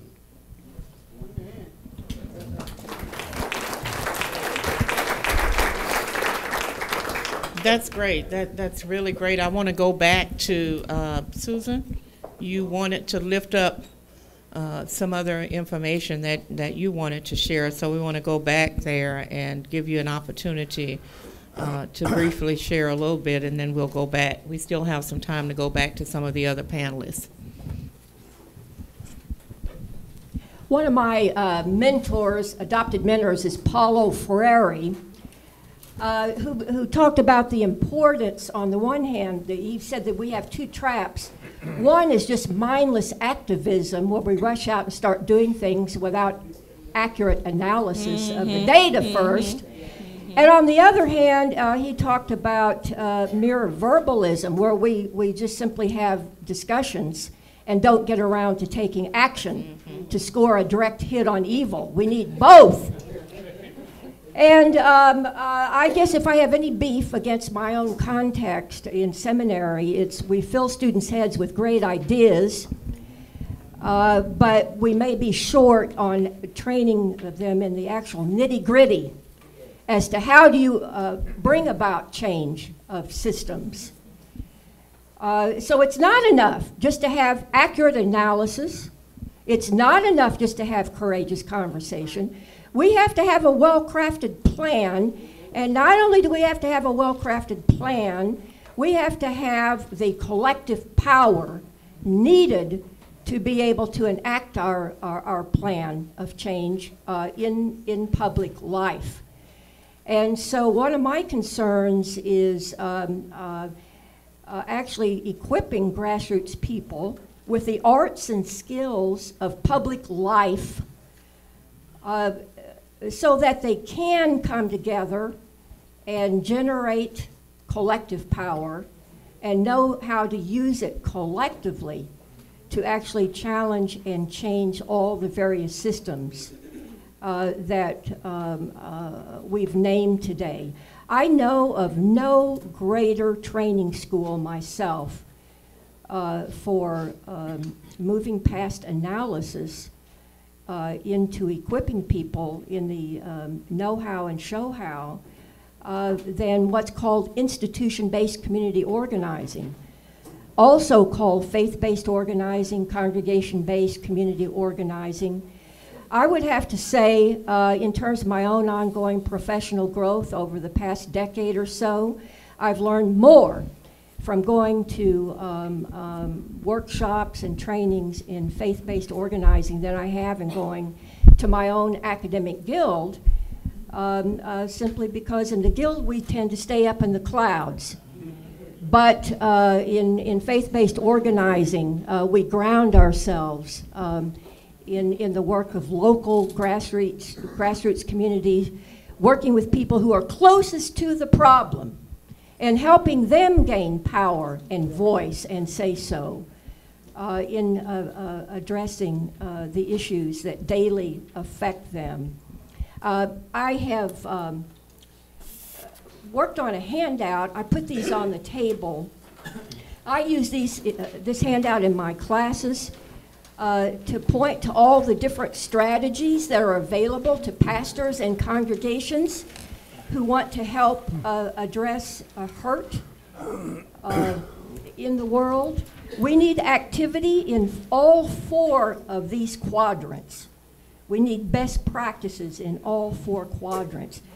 But I'm among those who say that what we need most of all is to scale up what we're doing in the quadrant represented by institution-based or community organizing, because it's in that arena that we work together across domains, sectors. We get out of our silos and we bring institutions together to work collaboratively in the public square across lines of race, class, gender, and so forth. And fortunately, when we unroll our new Master of Arts in Theology and Social Justice next year, we are going to be requiring a course in institution-based community organizing. That's really great. That's really great. Maybe we might want to, that really closely resembles the model that we use to do our work too. So I guess one of the other questions, in addition to any other points that you all want to make, is what are some of the challenges associated with bringing people into this dialogue who are resistant to the idea that institutionalized racism actually exists? Time. Time is always an issue. We hear a lot of educators, you know, we have the STAR test, and the STAR test drives our work, and the standards drive our work. And if our children are not meeting those standards and passing that STAR test, then the school's closed. TEA comes in, closes the school down, or the district comes in and runs the classrooms, and you have to follow lockstep with what they're asking you to do every day in the classroom. You have to be on a certain page in the curriculum when they walk in. If you're not on that page, then you get in trouble. And so I was one of those teachers on one of those campuses, my second year teaching, of course, East Austin. And I was one of those strong-willed people. I came from a criminal justice background. So my undergrad is in criminal justice, so I already knew the data. I already saw what was going on at this school that was 98% African American. And I refused to do what they were asking me to do because I knew what I needed to do to get my children to read. They just need to learn how to read. I wasn't even in a testing grade, but I was being told what to teach the children. And so that STAR test is the big issue with the education system. How do we give schools the space to begin to have authentic professional learning opportunities for their staff so that they can see the connection to STAR preparation is just teaching children and being human in teaching children and being able to stop your teaching because Johnny came in today and his dad went to jail last night, or he saw his aunt get beat and he's not able to focus because he's had this horrendous thing happen in his life and he needs time to process. Maybe there's not an adult that he can process that with, but you are a trained professional. You are given the skills to be able to help that child, but a lot of our teachers feel powerless because they're held to that test. They're held to that curriculum. So when I tell them, well, you really need to find the opportunity to work with the kids and have those one-on-one conversations with them and find time to build relationships with them. But I can't. Yes, you can. But I can't because that test. Because the principal's going to come in. The assistant principal's going to come in. The associate superintendent's going to come in. And so how do we, in the communities, begin to affect some change with that? You guys vote. You put the legislators in office. Well, and you know, that's a very important point in terms of our message that it's not about individuals. This is, when we talk about institutionalized racism, we're not talking about individual acts. We're talking about the way systems have been set up and designed to historically rely on certain policies and practices that advantage some groups and disadvantage other groups. The idea that reading levels in third grade determine the number of prison beds says that we ought to be focusing on making sure all children can read, you know, and so to be able to understand that from that level, but to recognize that it's going to require a transformation of systems. It's not going to be about individuals, because we have some really good individuals working inside of systems who want to do the right thing, but because the system has not been set up and designed to allow us to impact change at an individual level, that we have to have something that's institutional, and that means we have to understand that history of how it came to be in the first place in order for us to examine it and undo it. Any other? Well, I think one thing that we need to do in addition is deconstruct some of the language that we use that glosses over what we're talking about. One thing that glosses over institutional racism that gets talked about a lot in universities is multicultural diversity.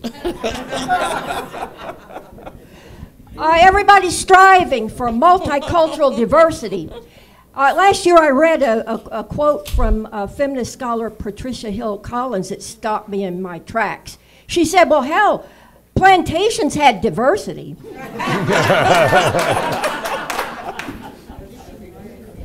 So when I look around our campus, we have lots of diversity. But when I look deeper, I have to admit to her suggestion that even today, many of our institutions look an awful lot like the antebellum plantation. Thank you. Thank you. Thank you. You know, certainly we're talking about systemic issues and having to look at systems. And I'll just throw this out here. I think that we have to always focus on look at money. Look at money. Because when we begin to tie some of this you know, decentralization into money and making sure that there's not a disparity in treatment, when you tie it to money, it may mean that you don't get the grant. You're not eligible for this contract. You're not eligible for this service. We look at the prison industrial complex. It is about money. It is about money. But when we begin to take away the money, if we don't address the disparities and the inequalities, then I think we'll be able to have more than just a conversation. You know, I always say follow the money. Follow the money. Follow the money.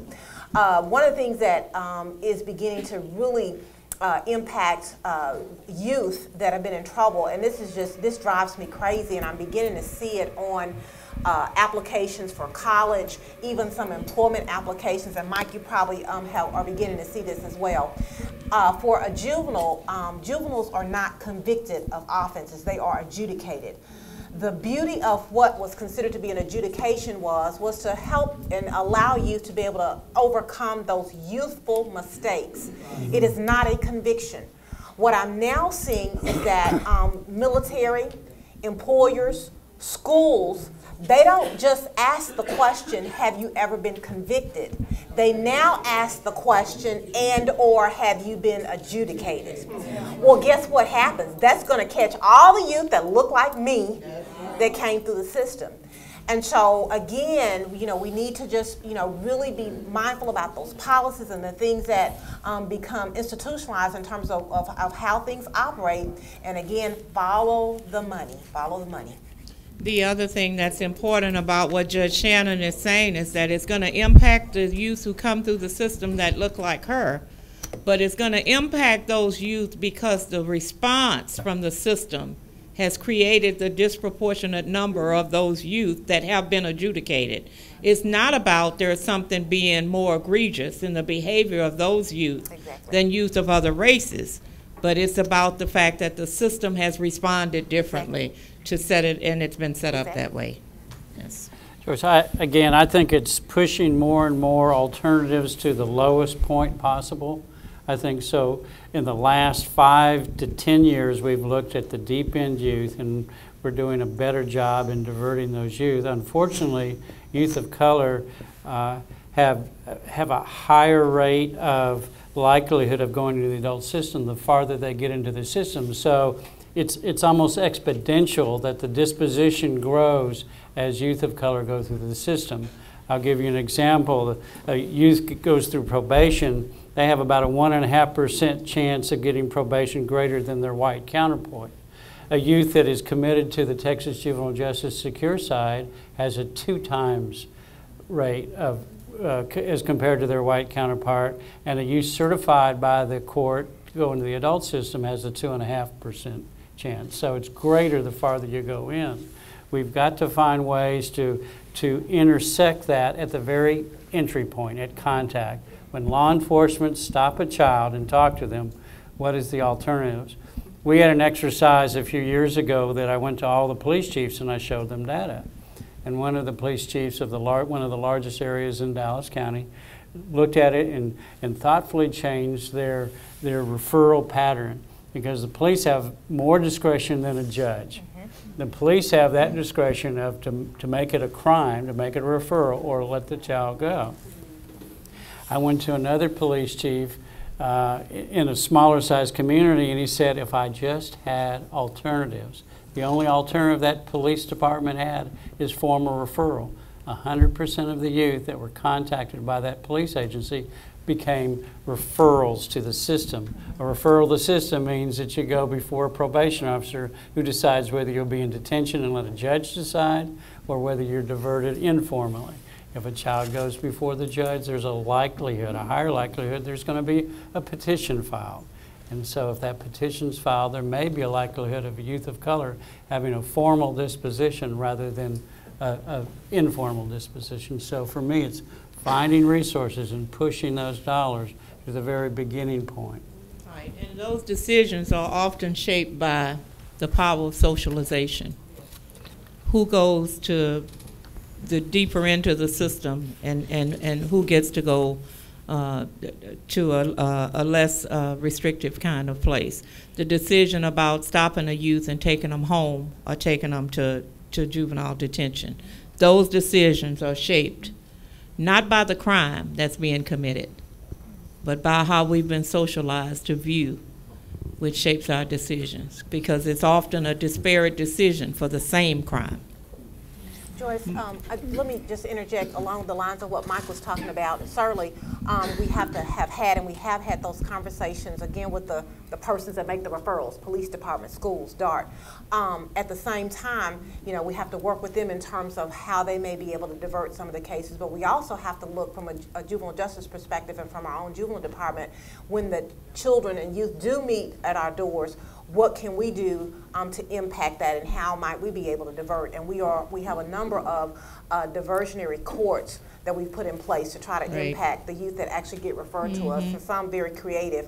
One of our most recent divert courts it's called DMC. DMC has really been disproportionate minority contact, but it worked out because it's divert male court. And so we're working through that program and through those diversion efforts to keep those youth from actually making it into formal court. So just looking at creative, innovative approaches to impact at every step of that process, what we're doing and how we respond. That's great. Doug? I think your original question was, what impediments are there, or what obstacles are there to changing things in our institution? And since I'm talking about the church, I think that the biggest impediment that I see is that folks in the white church, especially white males, don't see any real benefit. You know, there's not a real benefit. And as I told you, I kind of stumbled into the benefit because I went over to St. James to do something else and found something that was really worthwhile.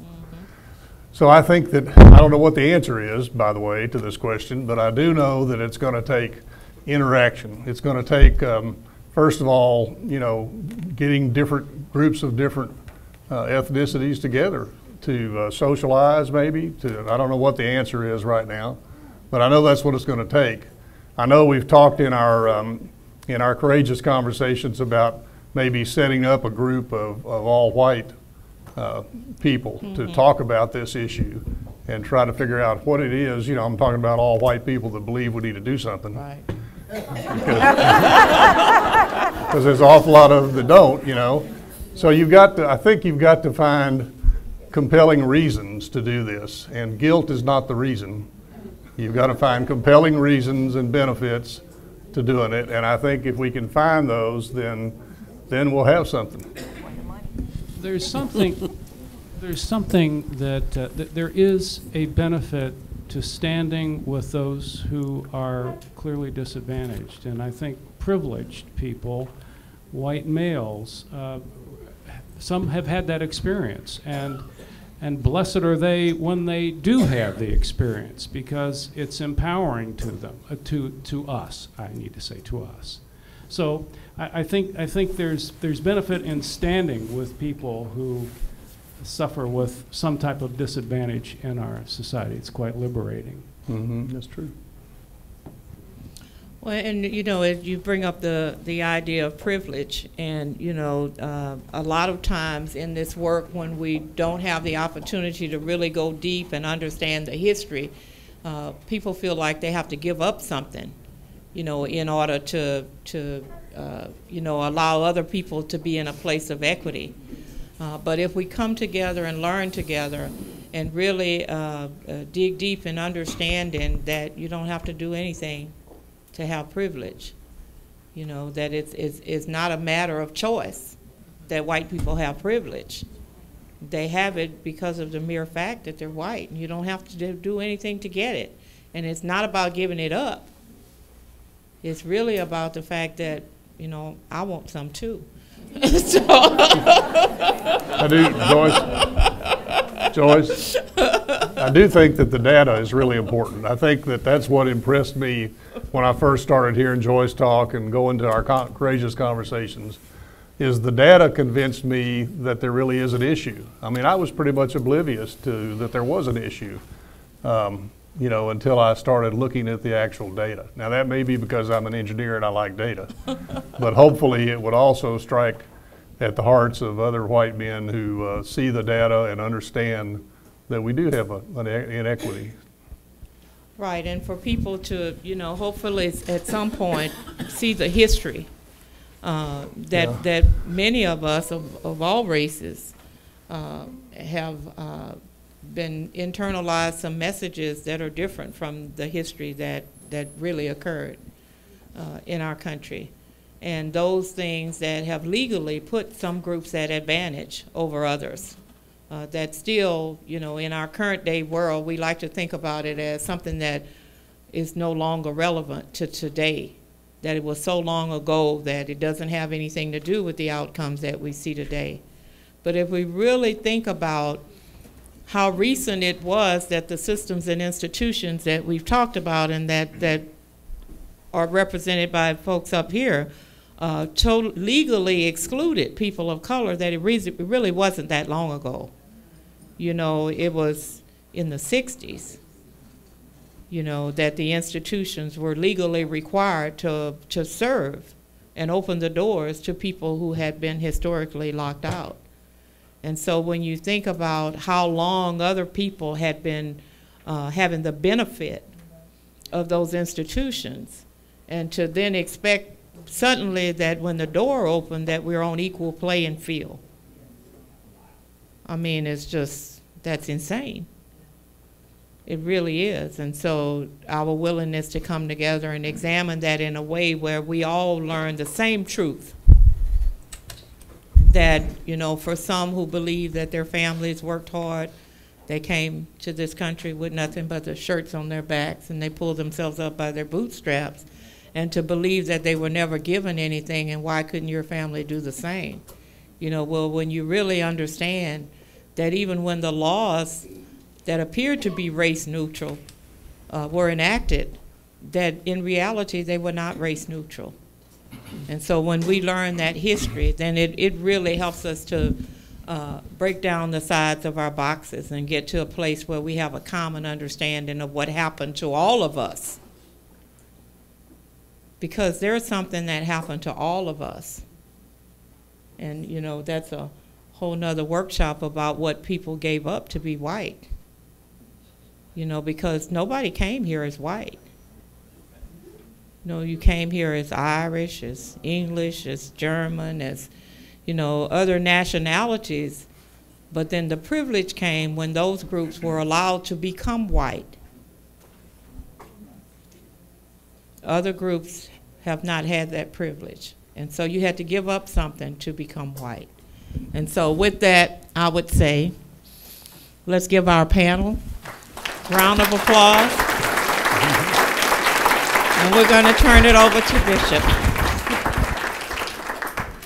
I would like to also express my appreciation to all of you, and Joyce, to you and your team of people that came and made the presentations. This has just been phenomenal. I'd really love to spend the next hour hearing from all of you on the panel a little bit more.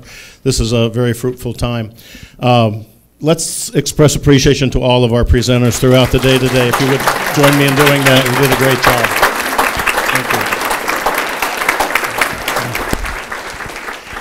I hardly feel like we've begun. We're just getting started. But now's the opportunity for you to do some talking. We have 3 questions we'd like you to talk about at your table, and we're going to pass out, distribute copies of these questions to your table, and I think you'll see them up front here. The first question is in regard to all of these presentations. What has been most surprising, disturbing, or challenging for you? The second question we hope you'll get to is, what role should the religious communities play in addressing racial, ethnic, and class inequities in criminal justice, education, and social services? And third, what realistic steps can be taken to promote better understanding among people of different ethnicities and races? So we're going to give you about a half hour now to have some conversation based on what you've heard today and your impressions in regard to these 3 questions. We'll come back around 5:30 and we will reconvene together, and we'll hear some reports from some of the tables and how you answered some of the questions. So thank you very much. Enjoy your conversations at your tables.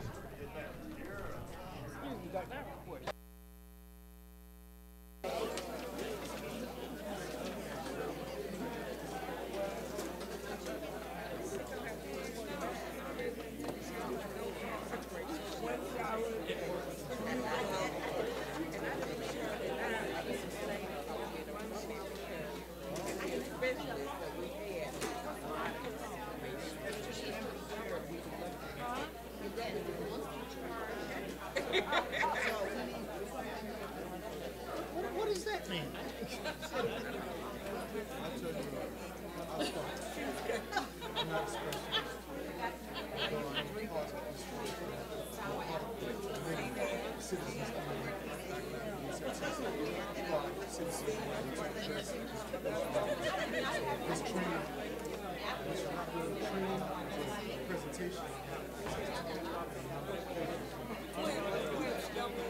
I'll tell you what's disturbing. Don't see it. I say this with a bit of hesitation because I don't fully know. But here, well, I do know I say certain things. But here, what saddens me about this, we got to start somewhere. So this is not a we have to start somewhere. Somebody's got to start. But all the time we're disturbed, we see this information. We're talking about things that are specific. Those groups are usually underrepresented at the table where the message is being given. That's the story. And when that lady talked, when Perkins, John Perkins, John Perkins,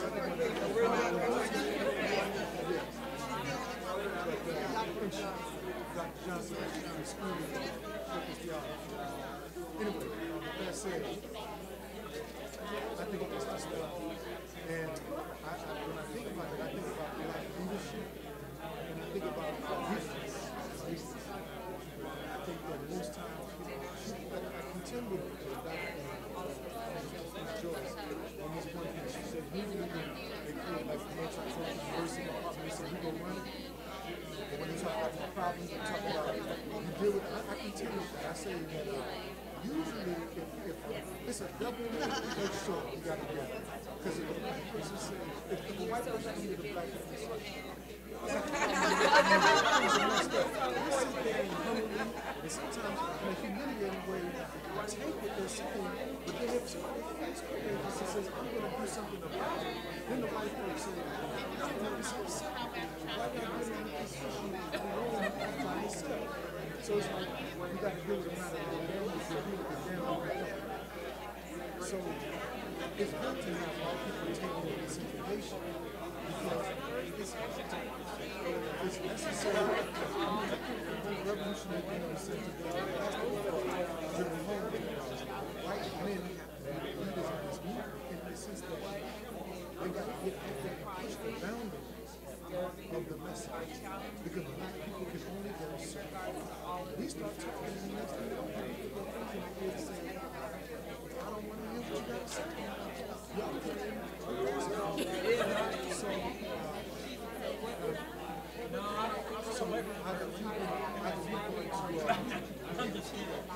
We got two options, I think, in that regard.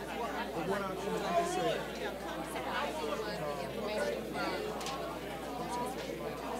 one option is that we can say, you know what, I'm kind of losing my train. I'm going to try to catch it.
Yeah, there's Sunday and there's Monday.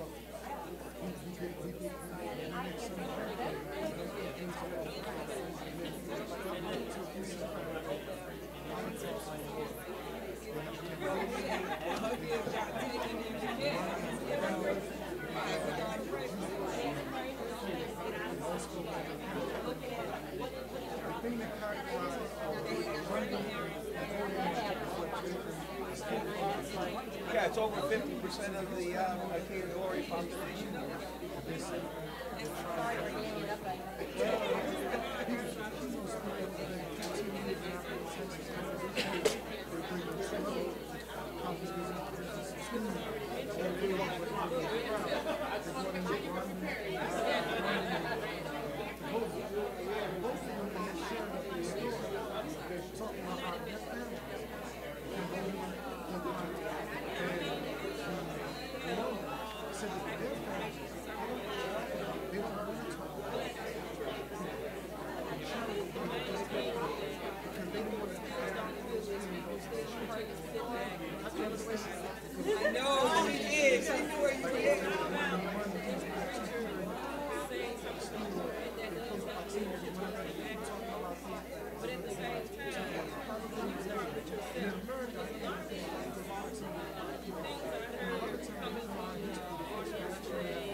I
About 1 minute to wrap up your conversations, if you would, about 1 minute, and then we'll come back together and share some of our thoughts.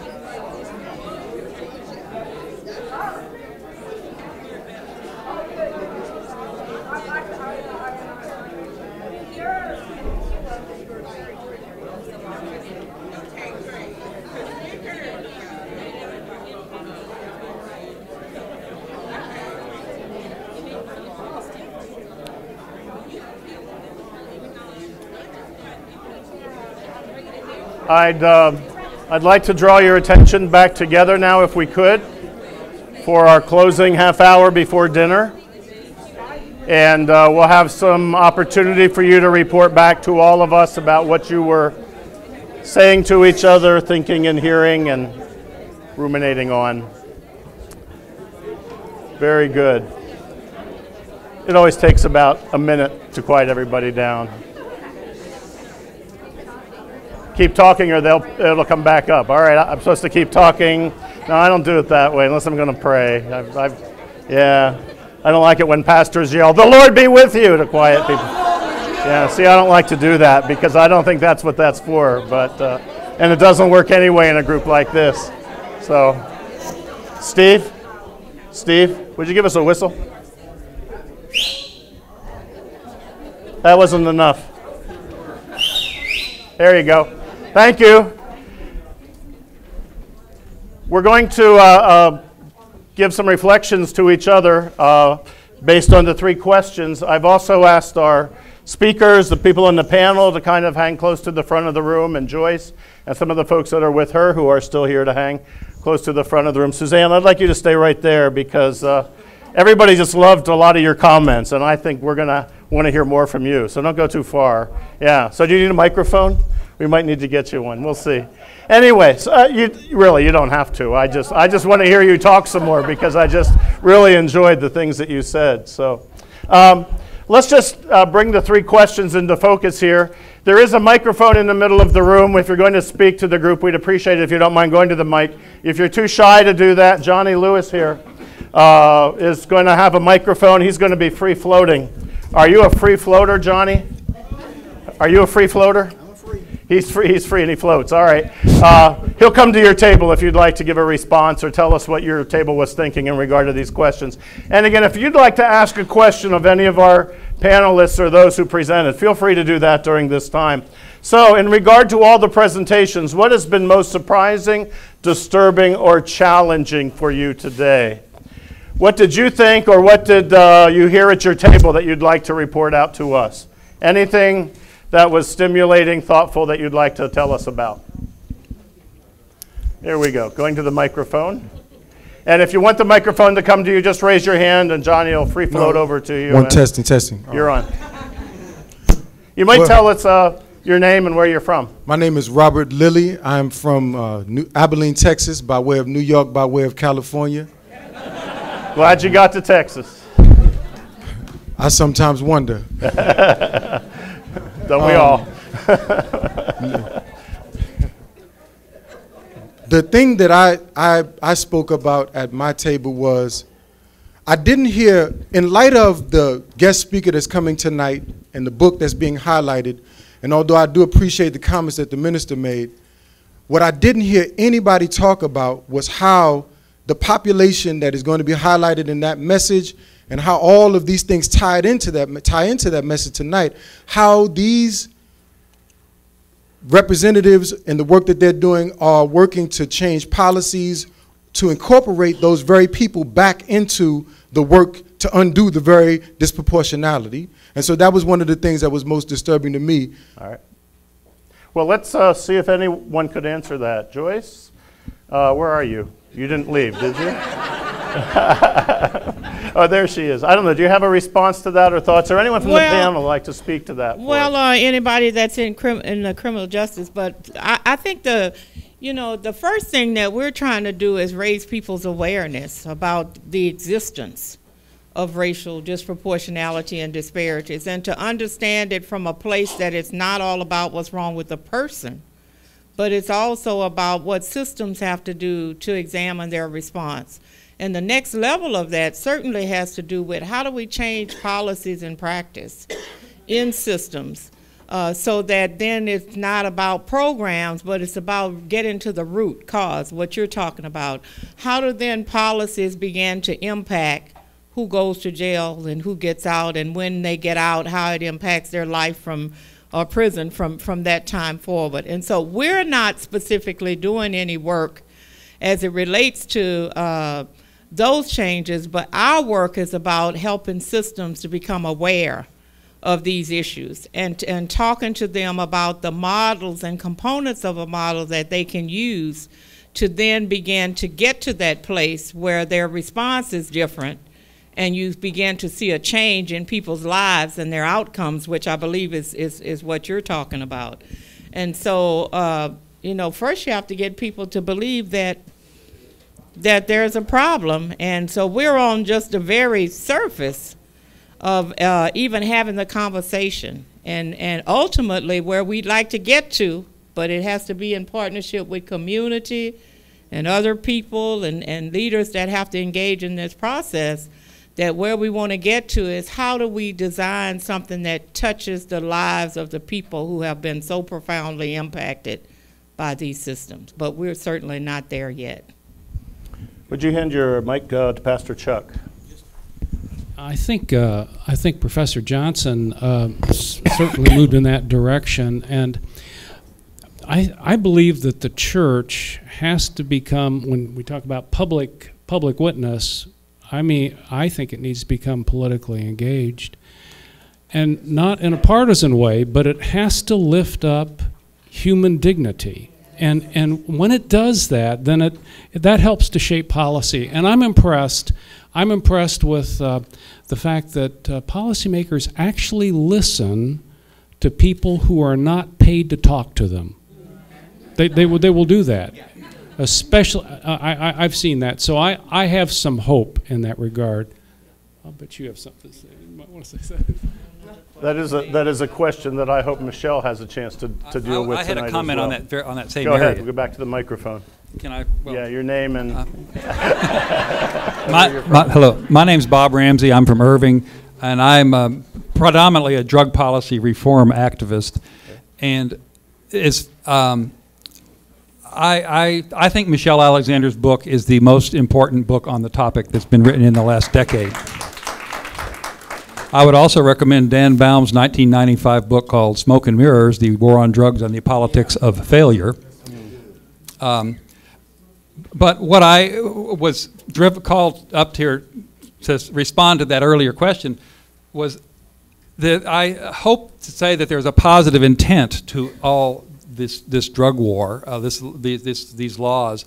And the closest I can come up with was that they try to make the punishment so draconian that it's a deterrent. And if we could talk about the reality of deterrence, it's not. And so we have lost sight of the damage we're doing by trying to pursue a policy of deterrence, which we don't even talk about the fact that it can't not work, doesn't work, and never has worked. Okay, good. Thank you. Good. Other comments that you might like to respond with? Very good. Up here in the front, why don't you take the mic over to him? That'd be good. Thanks, Johnny. To the question number one, we at our table, most of us agree that, we have heard these presentations before, which are excellent, and they raise the issue. What is the challenge that we have going forward? How are we going to take the data that was given to us and then go back to our home base and utilize it? Mm-hmm. We have, in my own opinion, I go back to the baby at the very beginning. That's where the problem is. We got little black boys in kindergarten and first grade, and they are just as nice and good, and they're like little birds. They'll just open their mouth for learning. Kindergarten, first and second grade, and the third grade. What our state has done, and what I guess the problem is that we're trying to fix something that exists when we could do something early enough, early intervention in our little boys' lives. And I mention boys because our little black girls and Hispanic girls seem to not have the problem that the little black boys and Hispanic boys have. But if we could intervene in an early age with these little boys, we can not even have to worry about systems, because these little boys, they can be molded then. But once they pass the third and the fourth grade, if they cannot read, if you don't teach these little boys to read in kindergarten and the first and second grade, by the time they get to the third grade, you have lost them. The fourth grade, especially, because they are embarrassed because they cannot read. So, I mean, we're talking about all of these good things about adults and what we need to do. But our state, need to concentrate money into the early childhood development. I am a black person, as you can see, probably the blackest one in the room. And I know what it is. You need to get these little boys value systems. You need to let them be accountable. I just heard, you may have heard also, where in New York, there was a school for little black boys, and now they have reached the 12th grade, and all of them are going to go to college. You, guys, we're going to have to ask our state government to get us some money so that we can concentrate efforts where we can get them at those early ages, because once you pass the 4th grade, you have lost them, and then you start building prisons. Why don't we try our very best to get into these early education ages where these little boys, that you can mold them. I know, I'm a black person, I have been there. I hope we can look into those areas rather than spending a whole lot of money and talking a whole lot about systems and programs. Thank you. Good. Amen. Thank you for that. Good. Good. Microphone right here in the front. My name's Wally Butts. I pastor a United Methodist congregation in North Garland. And it's not really a question, but an observation that's been on my heart for a number of years, and that is the fact that we have abandoned our public schools, that there has been so much flight into privatization and other things that I think that has left us, we don't again share the same life and the same struggles because we've left that for the system to take care of. Right. So nothing but a comment just to say that I think that is one of the core systemic problems, is the abandonment of our public education. Good, thank you.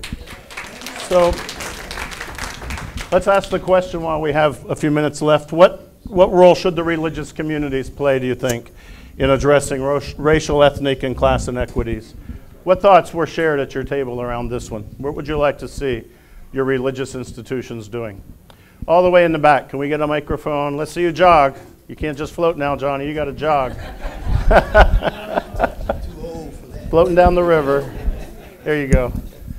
Pastor Portillo, Santa Maria de Guadalupe, Irving, South Irving. What is my dream? I think, churches, in many ways I can see it's like a club. Different denominations, they care for their own, and they don't care for the community. And that's help the system. But we organize, we work together, taking care together each other, we can get more solid community. How can we do it? We need to have more participation. And Irving, I've been participating on the, with the Irving ISD, with the school board, city council, and also with the police. And my job was try to educate all those people that we have 78% of the community are Hispanic. All the programs going to the specific group. And the South Irving is the majority Irving ISD school, and we don't have many programs there. The few programs is North, and the people who live in North, they go to compare to another urban school district. So I think we have a challenge. We have to participate in all those community meetings. In our church, we had several town hall meetings with the police, with the school board, and we've been able to, Mr. Benson's right here, we've been able to make some changes. Now we have single district. And I think that is because we've been participating, telling the people that we need to make some changes. We have to see that we are one community. I think we need to take care. Some people think Hispanic immigration is a problem maker. I think this is the problem for everybody. Everybody needs to work together to have a solid community, not to have a lot of Hispanics running away, scaring to the police, to the ICE, that we are like criminal. And we are good people, hard-working people. So get together.